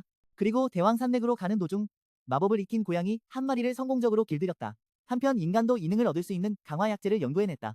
이때 제도는 그리고 동시에 인간은 이 능력을 얻을 수 있는 강화 약재를 연구해냈다. 지금 제도한 연구소에서 연구원이 한 병의 붉은 약재를 한 병사에게 건네주었다. 허엉이 약재를 삼키면 죽을 수도 있으니 실험 전에 다시 한번 묻고 싶다. 실험체가 될 의향이 있느냐고? 나는 원한다. 허엉의 표정은 매우 단호했다. 그가 강화 약재 실험체가 되기로 신청한 이유는 한 번의 흉수 사냥 작전에 참여했었고 직접 전우들이 흉수의 입에 죽는 것을 목격했기 때문이다. 자신은 간신히 살아남았지만 다리를 하나 잃었다. 연구원은 고개를 끄덕이며 강화 약재를 허엉에게 건넸다. 유리벽 밖에서 하신우는 심각한 표정이었다. 이번에 성공하지 못하면 실험이 중단될 가능성이 크다. 실험 시작 연구원의 명령과 함께 허엉은 주저없이 강화 약재를 삼켰고 그는 그대로 가만히 서 있었다. 하신우 등은 유리벽을 응시하며 긴장했다. 곧 강화 약재가 작용하기 시작했고 허엉의 몸은 약효로 인해 붉게 물들었다. 이어서 허엉은 처참한 비명을 질렀고 피부를 세게 긁어댔다. 무언가가 몸 밖으로 나올 것 같았다. 잠시 후 그의 몸에는 많은 붉은 상처 자국이 생겼다. 유리벽 밖 하신우는 눈썹을 찌푸리며 더욱 긴장했다. 바로 그때 허엉의 몸에서 이상한 소리가 났다. 마치 뼈가 부러지는 소리 같았다.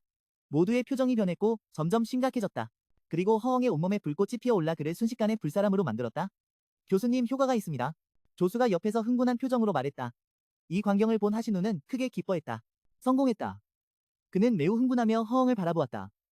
잠시 망설이다가 마이크 앞으로 다가가 실험실 안에 허엉에게 물었다. 지금 기분이 어떠냐? 그리고 아까 그 소리는 무엇이었냐? 교수님, 지금 기분이 아주 좋습니다. 허엉은 그 자리에 서서 매우 흥분했다. 강화 약재는 내 유전자를 개조했을 뿐만 아니라 내 결손된 몸도 고쳐주었다. 하신우 등은 그의 말을 듣고 시선을 내리자 허엉이 잃어버렸던 왼쪽 다리가 다시 생긴 것을 발견했다. 정말 다행이다. 하신우는 마침내 안심하며 재빨리 물었다. 이제 전신의 불꽃을 제어할 수 있느냐고? 허엉은 살짝 고개를 끄덕이며 전신의 불꽃이 순식간에 몸 안으로 사라졌다. 그는 몇 걸음 걸은 뒤 주먹을 세게 내밀자 불꽃이 폭발하며 불꽃 조각들이 튀어나와 앞에 있던 유리병을 맞췄다. 불꽃에 닿자 유리병은 액체로 변했다. 이 광경을 본 하신우는 감격을 억누르지 못하고 박수를 치며 환호했다. 다른 연구원들도 기쁨에 넘쳤다. 잠시 후 허엉은 평소처럼 옷을 입고 나왔고 눈빛에는 자신감이 가득했다. 그는 하신우를 향해 정중히 절하며 말했다. 감사합니다, 하 교수님. 덕분에 이제부터 나는 흉수와 죽을 때까지 싸울 것이다. 한편 하루의 여정을 거쳐 나는 마침내 대왕 산맥 기슭에 도착했다. 이곳에 도착하자마자 살림 속에 온갖 흉수의 기운이 가득한 것을 느꼈다. 그때 마법 고양이가 걱정스러워 울음소리를 냈다. 마치 대왕 산맥에 들어가는 것이 두려운 듯했다. 나는 그에게 낮게 으르렁거리며 안심시키려 했다.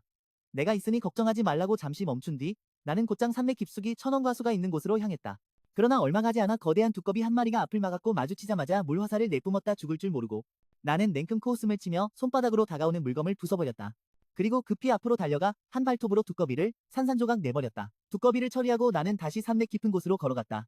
얼마 지나지 않아 또 한 마리 쿵쿵이 풀숲에서 튀어나와 앞을 막았다. 나는 호랑이 고양이 위닝. 그가 어디서 그런 용기를 얻었는지 모르겠다. 막 모습을 드러내자 쿵쿵은 날카로운 울음소리를 내며 날개를 퍼덕이며 돌진해왔다. 나는 겁에 질린 듯 가만히 서 있었다. 쿵쿵은 자신감을 얻어 나와 약 3m 거리에서 갑자기 뛰어올라 날카로운 발톱으로 내 멋진 여우 얼굴을 향해 긁어왔다. 나는 한 발톱을 가볍게 휘둘렀고 쿵쿵은 순식간에 두 동강 나 땅에 떨어져 몇 번 경련하다 숨을 거두었다. 나는 능숙하게 쿵쿵의 금상자를 꺼내 뒤에 있는 마법 고양이에게 던졌다. 마법 고양이는 기쁜 울음을 내며 금상을 받아 입에 삼켰다. 이렇게 식탐 많은 고양이를 보며 나는 낮게 으르렁거려 말했다. 형님과 함께하면 좋은 점이 많을 거야. 마법 고양이는 기쁜 울음을 내며 감사의 뜻을 전하는 듯 고개를 내밀어 나와 친밀하게 붙였다. 나는 크게 기뻐하며 마법 고양이를 향한 시선이 더욱 부드러워졌다. 이 작은 고양이는 점점 나에게 의지하고 있음을 알았다. 곧 성공적으로 길들일 날도 멀지 않았다. 이후 나는 마법 고양이와 함께 대왕 산맥 깊은 곳으로 계속 나아갔다. 산맥 깊숙이 갈수록 만나는 흉수들의 실력도 점점 강해졌다. 그리고 가끔 1단계 중기 흉수도 마주쳤다. 얼마 지나지 않아 마법 고양이는 경계심 가득한 울음소리를 내며 멈췄다. 나는 즉시 발걸음을 멈추고 주변을 살폈다. 다음 순간 거대한 몸집의 거대 늑대 한 마리가 시야에 들어왔다. 나는 거대 늑대를 향해 시선을 던졌다. 거대 늑대는 본능적으로 물러서며 두려움 가득한 눈빛을 보였다. 하지만 곧 주변에 점점 더 많은 야생 늑대가 나타났고 모두 이빨을 드러내며 강한 저기를 내뿜었다. 이 늑대 무리는 이미 거의 진화가 완료되었고 진화로 얻은 능력 중 하나는 불꽃을 뿜는 능력이었다. 그중 한 마리 거대 늑대가 초조해하며 불꽃을 뿜어 근처 잡초에 불을 붙였다. 나머지 거대 늑대들은 천천히 나에게 다가왔다. 나는 매우 침착하게 낮게 으르렁거리며 그들에게 빨리 떠나라고 경고했다. 그러나 이 늑대 무리는 아랑곳하지 않았다.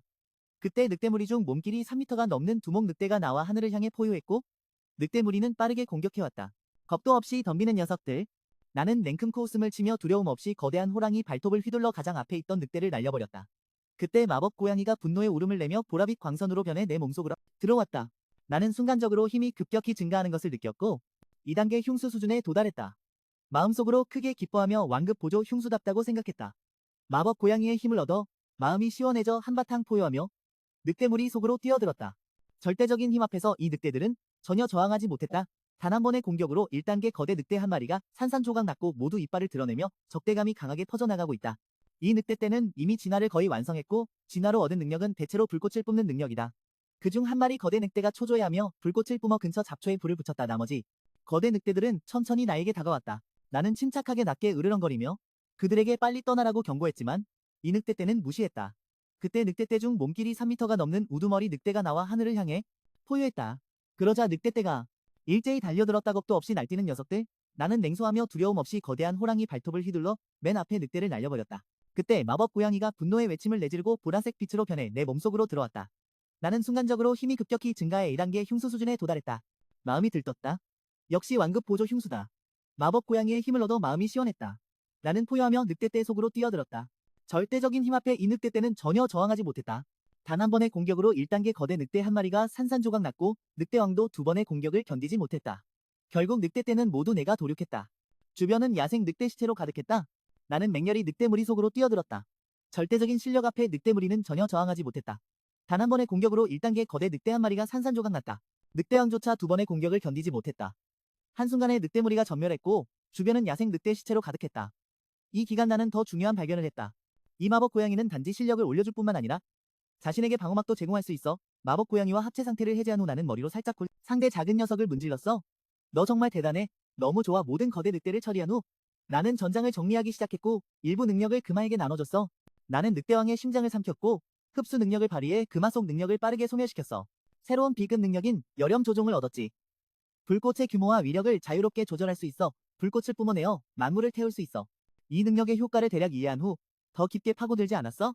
잠시 쉬고 마법 고양이와 함께 대왕 산맥을 더 깊이 탐험했어. 도중에 많은 흉수들을 만났고 그 중에는 나도 곤란했던 존재도 있었지만 마법 고양이 덕분에 거의 모두를 물리쳤어. 반나절 후 우리는 마침내 산맥 깊은 곳에 도착했어. 나는 발걸음을 멈추고 주변을 살폈어. 고개를 들어보니 산 정상에 금빛이 반짝이는 금색 과일나무가 우뚝 서 있었어. 과일나무 옆에는 온몸이 보라색 수정으로 덮인 거대한 괴물이 웅크리고 있었지. 흉수의 머리는 사자 머리였고 사자 머리 위에는 불타는 붉은 나선형 뿔이 있었어. 혈색이 짙은 눈에는 이상한 보라빛 광채가 도는 짐승의 눈동자가 있었지. 이 녀석이 바로 자금사자왕인가? 그 거대한 흉수의 모습을 보고 나는 감탄하지 않을 수 없었어. 자금사자왕은 타고난 왕자야. 태어나자마자 다른 흉수들에게 상위자의 위압감을 주는 존재였어. 너희는 가지 않을 거야? 그때 마법 고양이가 가볍게 울었어. 나는 곧 그 뜻을 이해하고 고개를 저으며 똑같이 한번 울었어. 서두르지 말자. 자금사자왕의 실력을 먼저 파악한 후에 행동해도 늦지 않아. 무턱대고 달려가면 1000원 과일을 빼앗는 건 고사하고 너나 나나 목숨을 보전하기 힘들 거야. 마법 고양이는 더 이상 말하지 않았고 한참 조용하다가 갑자기 몇 번 울었어. 그럼 내가 한번 보고 올까? 나는 작고 속도도 빠르니까 큰 소리를 내지 않으면 자금사자왕이 나를 발견하지 못할 거야. 나는 그 말을 듣고 잠시 생각에 잠겼어. 지금 산 정상까지는 아직 거리가 있고 이곳에서는 자금사자왕의 기운을 느낄 수 있지만 진정한 실력을 파악할 수는 없어. 그 말을 생각하며 나는 기대에 찬 마법 고양이를 바라보고 손을 살짝 흔들며 2번 울었어. 가라. 조심하고 들키지 말아라.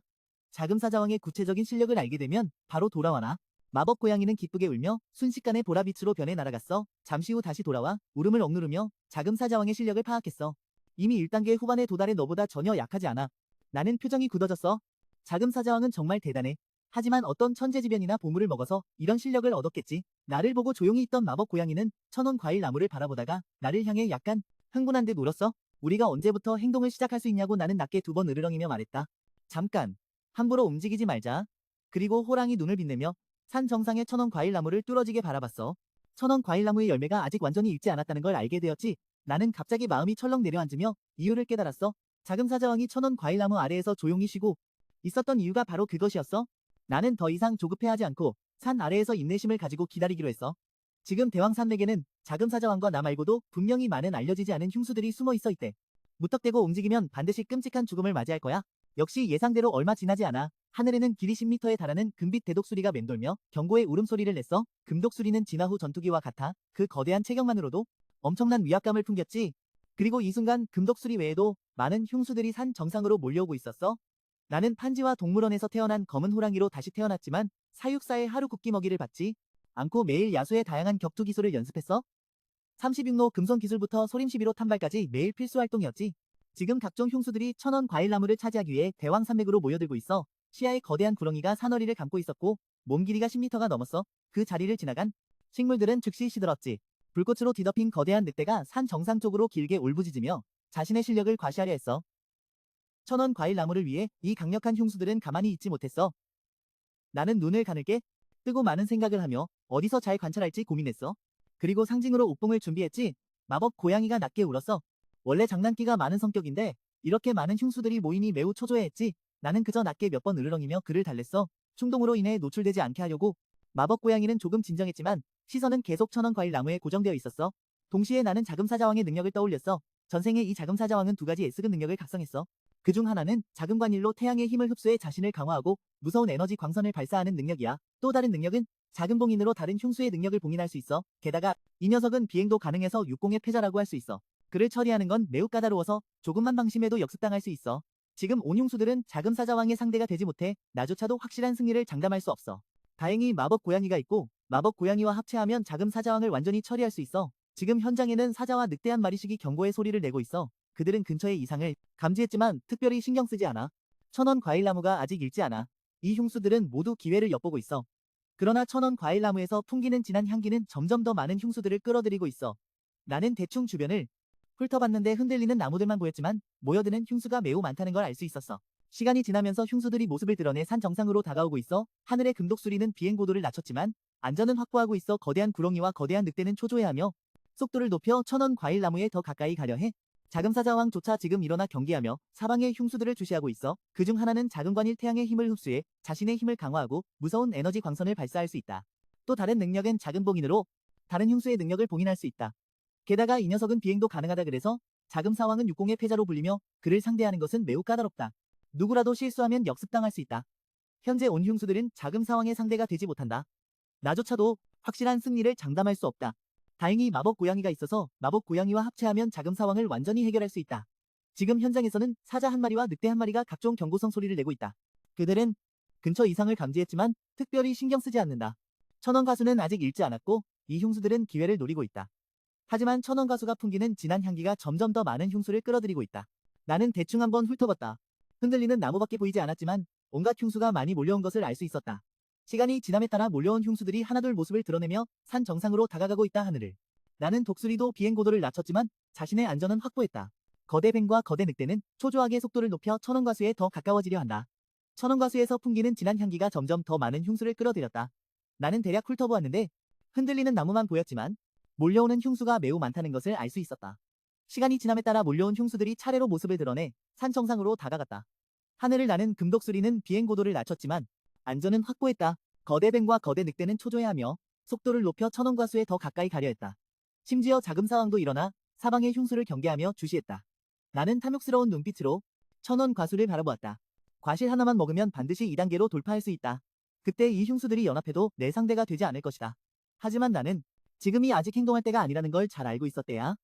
지금 이 흉수들은 반드시 끔찍한 충돌이 일어날 거야. 누구도 이런 일이 빠르게 전진하라는 뜻을 전달했다. 목표는 운하산. 다음 순간 거대한 굉음이 들렸고 온몸이 선홍빛인 거대한 사냥 한 마리가 다른 흉수들을 무시하고 나타났다. 일어나는 걸 막을 수 없어 짐승이 막아서며 바로 천원 과수나무로 돌진했다. 하지만 그가 가까이 가기도 전에 자금사왕의 한 발톱에 맞아 즉시 죽임을 당했고 피가 튀었다.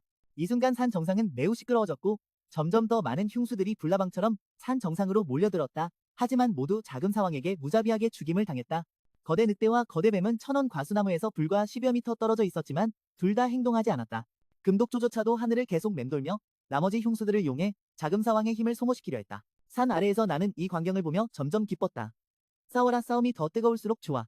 너희 지금 싸우고 죽이는 나에게 좋은 기회만 줄 뿐이다. 곧 시간이 다가왔다. 다음날 나는 게으르게 호랑이 눈을 뜨고 아무 흉수나 마법 고양이와 함께 아침을 즐겼다. 1시간 후 천원 과수원이 갑자기 눈부신 금빛을 발했다. 이것이 열매가 곧 익는 징조임을 알았다. 나는 마법 고양이에게 낮게 으르렁거렸다. 마법 고양이는 즉시 흥분하며 괴성을 지르고 주저없이 내 몸에 융합했다. 순간 2단계 흉수만의 기운이 폭발했다. 나는 잔상처럼 변해 산 정상으로 돌진했다. 속도가 매우 빨랐고 달리는 동안 주변 다른 흉수들을 보니 그들도 참지 못하고 모두 산 정상으로 돌진하고 있었다. 금독조, 거대뱀, 불늑대 등이 선두에 서서 곧 자금 사왕과 대전이 벌어졌다. 산 정상에서는 괴성이 끊이지 않고 빛이 튀며 전투가 계속되었다.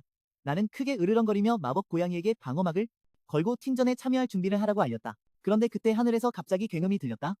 나는 갑자기 발걸음을 멈추고 올려다보니 몇 대의 헬리콥터가 급강하하며 인간들이 왔다. 나는 약간 놀랐다. 이제 상황이 점점 더 흥미로워졌다. 원래는 흉수들 간의 싸움이었는데 인간들이 끼어들면서 현재 국면이 확실히 바뀔 것이다. 폭탄으로 이 짐승들을 전부 죽여라. 그때 헬리콥터 위에 군인 한 명이 무전기에 대고 소리쳤고 모든 병사들이 헬리콥터에 묶인 폭탄을 풀어내렸다.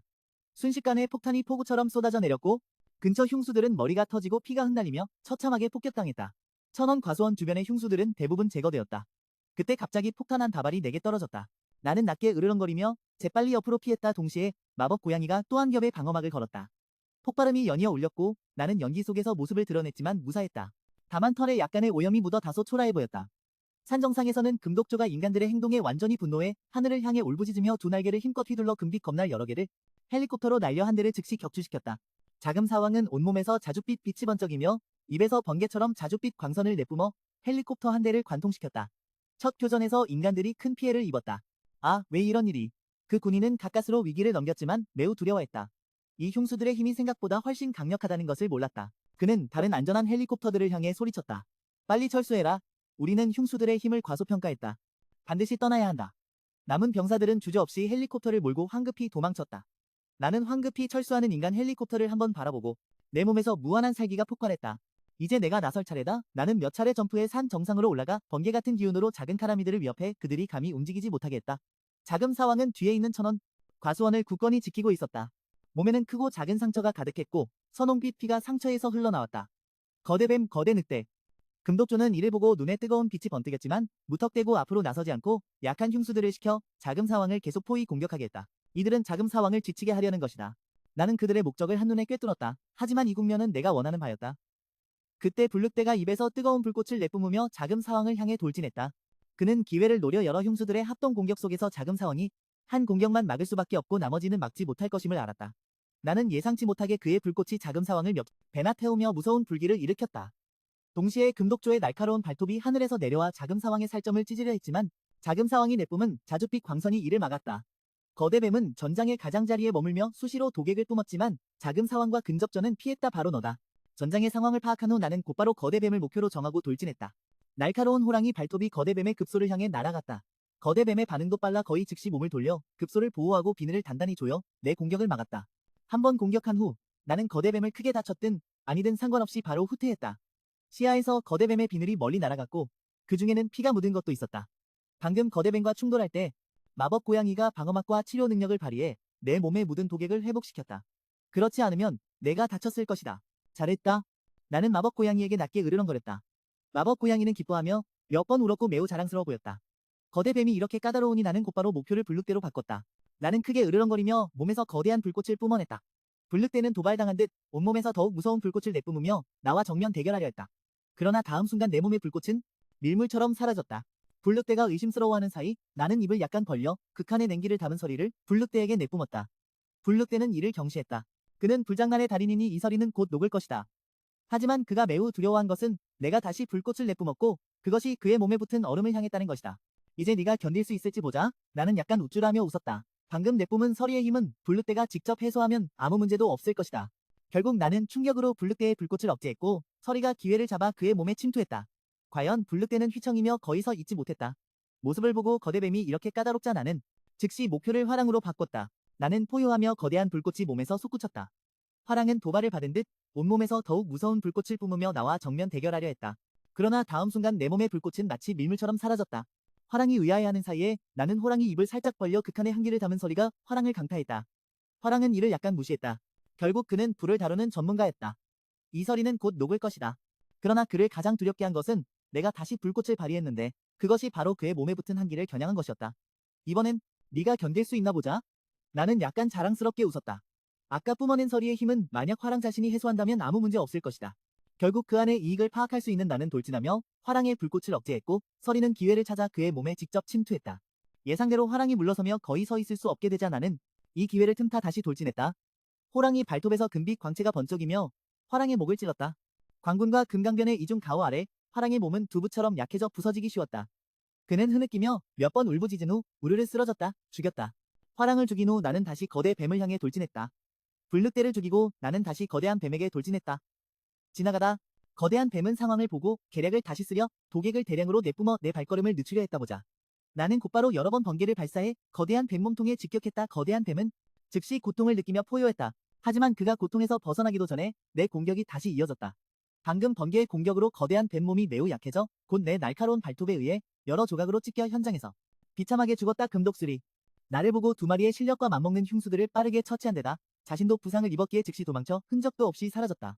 이때 나는 몇 걸음 앞으로 나아가 자금사자왕과 정면으로 마주했다. 후자는 계속 공격을 받고 있었고 지금은 궁지에 몰린 상태였다.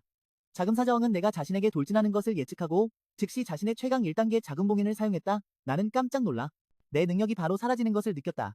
비록 느낄 수 있었지만 금빛 능력을 사용할 수 없었다. 그때 마법 고양이가 한번 울었고 다음 순간 내 몸에 있던 봉인이 풀렸다. 작은 녀석, 잘했어. 나는 내심 크게 기뻐하며 몇 마디 칭찬한 뒤 바로 자금사자왕에게 공격을 시작해 잠시 만에 그를 폭파시켰다. 죽였다. 자금봉인이 없어진 자금사자왕은 마치 이빨 없는 호랑이처럼 매우 약해졌다. 천원고목이 드디어 성공했다. 대단하다. 대단해. 파네. 꽃 동물원에서 온 흑호왕 정말 대단하다. 단숨에 3대 1단계 흉수를 제압했고 1단계 후반 자금사자왕도 한 방에 죽였다. 지금 천원고목에 관심 있는 흉수들은 모두 나와 마법 고양이가 처리했다. 나는 걸음을 옮겨 천원과수 옆에 섰다. 눈에는 뜨거운 빛이 가득했다. 가까이서 보니 천원과수의 금빛이 매우 순수하고 화려했지만 눈부시지 않았다. 금빛과수에 달린 4개의 열매는 이미 완전히 익어 진한 과일향이 내 미각을 계속 자극해 마음이 크게 동요되었다. 응시안이 익은 천원연과는 옅은 금색을 띠고 표면에는 한 겹 또 한 겹 특이한 무늬가 있었다. 이때 마법 고양이가 가볍게 울며 호영이라고 했다. 이 과일들은 정말 맛있어 보여서 나도 참을 수 없겠어. 나는 낮게 으르렁거렸다. 안심의 말만 하면 바로 먹을 수 있어. 나는 4개의 천원연과를 모두 따서 그중 2개는 마법 고양이에게 던져주고 나머지 2개는 한 입에 삼켰다. 천원연과는 극도로 이거 거의 씹지 않아도 달콤하고 침이 도는 과육이 목구멍을 타고 순식간에 넘어갔다. 마법 고양이는 천원연과를 바짝 기쁜 울음을 내며 참지 못하고 삼켰다. 이때 천원연과가 몸속에 들어가자마자 강력한 에너지가 내 몸에서 폭발했지만 이 에너지는 매우 온화해 몸속을 거칠게 누비지 않고 마치 내 몸 상태를 도와주는 듯 사지로 퍼져 전신에 퍼졌다. 사지로 퍼져 전신에 퍼졌다. 그리고 동시에 천령시 회의실 안에서 장교가 부끄러운 표정을 지으며 교수에게 말했다. 죄송합니다. 이번 임무 실패했습니다. 문헌아. 시무는 깊게 한숨을 쉬었다. 그는 무인기가 촬영한 영상을 보며 심각한 표정을 지었다. 짧은 시간 안에 이 흉수들의 실력이 이렇게까지 올라갈 줄은 몰랐다. 영상을 다 본 후 하시무는 이번 임무를 수행한 장교를 돌아보며 말했다. 이 거대한 호랑이는 도대체 어떤 배경을 가진 거지? 그의 실력이 이렇게 강력하고 능력도 많다니? 장교는 고개를 숙이고 그의 질문에 답하지 못했다. 한편 영화 속 에너지가 다 소모되자 강력한 짐승의 위험이 내 몸에서 뿜어져 나왔다. 나는 몸의 변화를 세심히 느끼며 점점 기뻐졌다. 이게 바로 2단계 흉수의 힘인가? 맞아. 나는 정말 마음에 든다. 2단계 흉수의 위압이 퍼지자 뒤따라온 흉수들은 모두 떨며 엎드렸다. 바로 그때 새로운 2단계 흉수의 기운이 우르르 터져 나왔다. 나는 고개를 돌려보니 마법 고양이도 이때 성공적으로 승급했다. 그는 즉시 흥분에 소리쳤다. 호영 하나 더 강해졌어. 이때 마법 고양이가 나를 한참 바라보다가 갑자기 놀란 듯 울었다. 호영아, 너 뭔가 달라진 것 같아. 그 말을 듣고 나는 즉시 호기심이 생겼다. 2단계로 승급한 후 내 실력이 폭발적으로 올랐고 몸집도 좀 커졌다. 그 외에는 다른 변화는 느끼지 못했다. 내가 어떻게 변했어? 나는 마법 고양이에게 궁금해 물었다. 마법 고양이는 잠시 침묵하다가 조심스럽게 말했다. 너가 더 검고 더 커졌어. 문헌. 나는 속으로 한숨을 쉬었다. 이때 천명시 회의실에서 하시무는 손에 든 흉수 자료를 보며 말했다. 이 흑호는 지금까지 발견된 가장 강한 흉수로 보인다. 어떻게 이렇게 빨리 강해졌는지는 모르겠지만 우리에게는 좋은 일이 아니다. 한편 크게 패배한 장교는 매우 다행이라 생각했다. 당시 행동할 때 이 흑호는 흉수들의 전투에 참여하지 않았기 때문이다. 영상을 본 후 그는 만약 그때 흑호를 만났다면 모두 도망칠 수 없었을 거라고 생각했다. 하 교수님, 그를 따로 만나보는 게 어떻습니까? 천령시 책임자가 공손히 물었다. 이 말을 듣고 하시무는 잠시 생각한 뒤 살짝 고개를 끄덕였다. 온몸이 새까맣고 체구가 매우 크니 그를 흑호왕이라 부르자 말하고 그는 엄숙하게 모두를 바라보며 지금부터 흑호왕을 중점 관찰 대상으로 삼아 최소한의 비용으로 흑호왕에 관한 모든 정보를 얻도록 하자고 했다. 천령시 책임자가 즉시 승낙하며 한순간도 지체하지 않았다. 이때 하시무가 또 뭔가 생각난 듯 말했다. 흑호왕 옆에 있는 그 고양이도 중점 관찰 대상이다. 우리 알겠습니까? 알겠습니다. 한편 나는 자금사자왕의 시체를 보며 마음이 뜨거워졌다. 옆에서 혼자 놀고 있는 마법고양이를 보며 생각했다. 마법고양이는 흉수의 금화를 흡수해 에너지를 올릴 뿐 그 흉수의 첨부 능력은 얻지 못한다. 그래서 그에게는 일반 흉수의 금화면 충분하다. 하지만 불늑대나 거대한 뱀은 흉수 중에서도 뛰어난 자들이다. 그들의 금화를 마법고양이에게 주는 것은 다소 낭비다.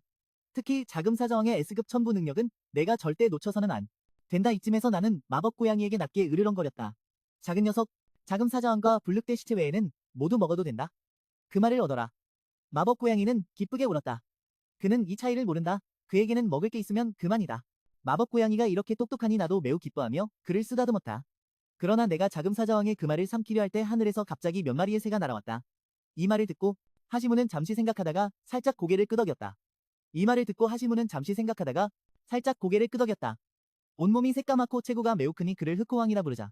말한 후 그는 엄숙하게 모두를 바라보며 지금부터 흑호왕을 중점 관찰 대상으로 삼아 최소한의 대가로 흑호왕에 관한 모든 정보를 얻자고 했다. 천령시 책임자가 즉시 승낙하며 한순간도 지체하지 않았다. 그때 하시무가 또 뭔가 생각난 듯 말했다. 흑호왕 옆에 있는 그 고양이도 역시 중점 관찰 대상이다. 알겠지? 알았다. 동시에 나는 자금사왕의 시체를 보며 마음이 뜨거워졌다. 옆에서 혼자 놀고 있는 마법 고양이를 보며 나는 생각했다. 마법 고양이는 흉수의 금화를 삼켜 에너지를 얻어 힘을 키우지만 그 흉수들의 첨부 능력은 얻지 못한다. 그래서 그에게는 일반 흉수의 금화면 충분하다. 하지만 화랑이나 거대 뱀은 흉수 중에서도 뛰어난 존재라 그들의 금화를 마법 고양이에게 주는 것은 다소 낭비다. 특히 자금사왕의 S급 첨부 능력은 절대 놓쳐선 안 된다. 이쯤에서 나는 마법 고양이에게 낮게 몇 번 으르렁거렸다. 녀석아, 자금사왕과 화랑의 시체 외에는 모두 먹어도 좋다. 그들의 정수와 마법을 얻어라. 마법 고양이는 기쁘게 울었다. 그는 그 차이를 모른다. 그에게는 먹을 게 있으면 그만이다. 마법 고양이가 이렇게 똑똑하니 나도 매우 기뻐서 그를 쓰다듬었다. 그런데 내가 자금사왕의 금화를 삼키려 할 때 하늘에서 갑자기 몇 마리의 새가 날아왔다. 나는 매우 경계하며 고개를 들었다. 방금 전 전투 때도 이 새들은 있었지만 공격하지 않아 귀찮아서 쫓지 않았다. 그런데 지금 보니 나는 이미 2단계 흉수가 되었는데도 금사왕의 금화를 얻었을 때 하늘에 몇 마리의 새가 날아갔다. 나는 매우 경계하며 고개를 들었다. 전투 중에 이 새들이 이미 있었지만 이 새들은 아무 공격도 하지 않아 나는 쫓지 않았다. 그런데 지금 나는 이미 2단계 흉수가 되었는데 2단계 흉수의 위압에도 이 새들은 전혀 두려워하지 않고 계속 하늘을 맴돌았다. 분명 이상하다. 나는 급히 시선을 집중해보니 그 이유가 드론이었다. 순간 깨어났다. 즉 자신이 지금 이미 인간의 시야에 노출되었으니 지금은 바로 삼키기 시작할 수 없다. 자금사왕인 지금 나의 모든 행동이 인간의 감시하에 있다. 만약 내 삼키는 능력이 인간에게 알려지면 앞으로 반드시 큰 표적이 되어 심지어 군대가 파견되어 포위 섬멸할 것이다. 하지만 아무것도 하지 않으면 역시 인간에게 의심받는다. 여러 번 생각한 후 나는 천운과수 앞에 와서 탐색하는 척하다가 파헤치기 시작했다. 옆에서 마법 고양이가 한 번 울며 도우려 했지만 나는 낮게 으르렁거리며 거절했다. 1시간 후 나는 마침내 나무 전체를 다 파냈다. 천원과수는 기운만 있으면 일정 시간마다 다시 천원형과를 응결한다. 지금 전 세계의 기온이 폭발적으로 증가해 천원과수가 뿌리째 파헤쳐졌지만 여전히 활력이 넘친다. 잠시 쉬고 나는 거대한 구렁이와 불늑대의 금화를 파내어 마법 고양이에게 던졌다. 마법 고양이는 한동안 매우 흥분했다. 그리고 자금사왕의 금화도 파내어 마법 고양이에게 낮게 으르렁거리며 말했다. 이제 이 수학을 소화할 장소를 찾아야 한다. 나는 천원과수를 물고 재빨리 산을 내려갔고 몸은 곧 울창한 숲속으로 사라졌다. 동시에 천령시 회의실에서 하시무는 화면을 보며 아쉬운 표정을 지었다. 원래 그는 계속 흑호왕을 따라가며 범인을 연구하려 했지만 이 살림의 왕은 매우 경계심이 강해 그에게 기회를 거의 주지 않았다. 이때 한 군인이 조용히 교수에게 사람이나 무인기를 보내 계속 추적할지 물었다. 하시무는 생각한 후 손을 저으며 거절했다. 필요 없다. 이 흑호왕은 지능이 낮지 않다. 계속 쫓으면 오히려 역효과가 나서 그가 분노해 우리 동료를 공격할 수도 있다. 하지만 필요한 방비는 해야 한다. 그는 탁자를 살짝 두드리며 즉시 명령을 내려 국내 모든 시구 책임자에게 이 흑호왕을 만나면 군대든 이능자든 절대 먼저 자극하지 말라고 전했다. 피할 수 있으면 피하라. 호영님, 우리는 어디로 가는 거야? 마법 고양이는 내가 묵묵히 길을 재촉하는 것에 호기심이 생겨 멈춰서서 잠시 생각한 뒤 낮게 으르렁거리며 대답했다. 당장 해야 할 일은 상대적으로 안전한 곳을 찾아 이 금아들을 삼키는 것이다. 비록 대왕 산맥의 강력한 흉수는 거의 죽었지만 남보의 다른 흉수들이 기회를 틈타 우리를 공격할 것이다. 그리고 인간에게도 쫓기고 있다. 너무 큰 소란을 내면 더 많은 능력이 드러난다. 그때 인간은 위험을 요람에서부터 제거하려 할 것이고 아마도 어떤 대가를 치르더라도 포위 섬멸할 것이다. 마법 고양이는 답을 듣고 한참 생각하다가 흥분해 소리쳤다. 호영님, 저쪽에 동굴이 있는 것 같아요. 잠시 후 나는 마법 고양이와 함께 동굴에 도착했다. 안에 흉수가 없는 것을 확인한 후 내가 먼저 들어가 천원가수를 놓고 자금사왕의 금화를 삼키기 시작했다. 옆에서 마법 고양이는 흉내를 내며 몇 시간 후 만족스러운 낮은 으르렁거림을 냈다. 자금 사왕의 능력 그만은 완전히 소화되었고 자금 관일과 자금 봉인 두 가지 능력을 얻었다. 나는 동굴 입구에서 힘을 모아 자금 관일을 발동했다. 입에서 굵은 보라색 에너지 광선을 내뿜어 거대한 바위를 산산조각냈다. 꼬마야, 합체해보자. 나는 마법 고양이를 보며 신나서 말했다. 합체 후 실력이 얼마나 오를지 시험해보고 싶다. 마법 고양이는 망설임 없이 동의했고 보랏빛 빛으로 변해 내 몸에 빠르게 융합되었다. 순간 더욱 강력한 기운이 드러났다. 나는 위풍당당하게 동굴 입구에 섰다. 마법 고양이와 합체한 변화가 느껴졌다. 정말 전생의 완급 흉수답다. 나는 매우 만족했다. 1단계 후반에 마법 고양이와 합체하면 2단계 흉수 실력에 도달할 수 있었는데 지금은 2단계 초반이지만 마법 고양이의 힘으로 2단계 후반까지 실력이 상승했다. 그리고 합체 후 각종 보조 능력도 크게 향상되었다. 이전에는 마법 고양이의 방패가 일반 2단계 흉수 공격을 무시할 수 있었지만 이제는 모든 2단계 흉수가 나에게 위협이 되지 않는다. 앞으로 전투가 있으면 마법 고양이의 도움으로 마음껏 싸울 수 있다. 잠시 쉬고 나는 마법 고양이와 함께 동굴을 떠났다. 지금 대왕산맥에는 강력한 흉수가 많지 않다. 길에서 몇몇을 만났지만 내 강력함에 위축되어 다가오지 못하거나 아니면 당장 주건의 호랑이 발톱 아래 떨어졌다. 얼마 지나지 않아 마법 고양이는 우리가 대왕산맥을 떠나려 한다는 것을 알아채고 의아한 울음소리를 냈다. 나는 잠시 멈춰 마음속 생각을 마법 고양이에게 전했다. 우리의 목적지는 대왕산이 아니다. 그렇다면 우리는 어디로 가는 거지? 마법 고양이는 매우 의아해했다. 이 질문을 듣고 나는 잠시 생각에 잠겼고 급히 대답하지 않았다. 하지만 내 마음은 많이 고민했다. 수많은 기현이 세상에 나타나고 전 세계가 그렇다. 각지 흉수들은 어느 정도 기현에 닿아 실력을 올리지만 속도가 느리다. 나는 전생 기억을 이용해 다른 흉수와 인간이 반응하기 전에 이 기현을 차지해 실력을 키울 수 있다. 그래서 황야살림이 앞으로 오랫동안 내 거처가 될 것이다. 그리고 지금 나는 이미 인간 시야에 들어왔다. 만약 인간이 내 능력을 알게 되면 반드시 나를 잡아내어 일련의 절편 연구를 할 것이다. 그래서 인간 손에 넘어가지 않으려면 나만의 흉수 세력이 필요하다. 지금 나는 천원가수가 있어 흉수 군단을 만들 자본은 갖췄다. 다만 아직 영토가 필요하다. 호영님, 무슨 생각 중이야? 마법 고양이는 내가 오랫동안 대답하지 않자 호기심 어린 목소리로 물었다. 우리 이렇게 무작정 계속 가는 거야? 아니면 호영님은 이미 목표가 있는데 말하지 않는 거야? 나는 그의 불만 섞인 울음소리를 듣고 생각하다가 낮게 으르렁거리며 물었다. 인간과 어울리는 걸 좋아하니? 싫어. 마법 고양이는 고개를 갸웃하며 잠시 생각했다. 내 마음을 표현했다. 인간들은 다른 흉수를 보면 싸우고 죽이지만 나와 싸우진 못해. 그들은 헛수고라고 생각한다. 그리고 인간은 다른 흉수에게 적대적이며 우리에게도 마찬가지다. 만약 인간과 접촉하면 반드시 잡혀갈 것이다. 이 말을 듣고 나는 웃으며 으르렁거렸다. 마법 고양이의 선악과는 참 단순하다. 하지만 이건 정상이다. 다른 흉수도 비슷한 생각이다. 아니면 인간을 싫어하는 본능이다. 두 편이 만나면 반드시 상처를 입는다. 네가 그렇게 생각하니 나는 네가 앞으로 인간 손에 넘어가지 않을 거라 안심이다. 하지만 나에게 말하지 않았다. 나는 그의 울음소리에서 불만을 느꼈고 잠시 생각한 뒤 낮게 으르렁거리며 물었다. 인간과 어울리는 걸 좋아하니? 싫어. 마법 고양이는 머리를 갸우뚱하며 잠시 생각했다. 비밀을 표현했다. 그 인간들은 다른 흉수를 보면 싸우고 죽이려 하지만 나와 싸울 수 없어 헛수고라고 생각한다. 그리고 인간은 다른 흉수에게 적의를 품고 우리에게도 마찬가지다. 만약 인간과 접촉하면 반드시 잡혀갈 것이다. 이 말을 듣고 나는 웃으며 크게 으르렁거렸다. 마법 고양이의 선악과는 정말 단순하다. 하지만 이건 정상이다. 다른 흉수들도 비슷한 생각을 한다. 혹은 인간을 싫어하는 본능이다. 양측이 만나면 반드시 상처를 입는다.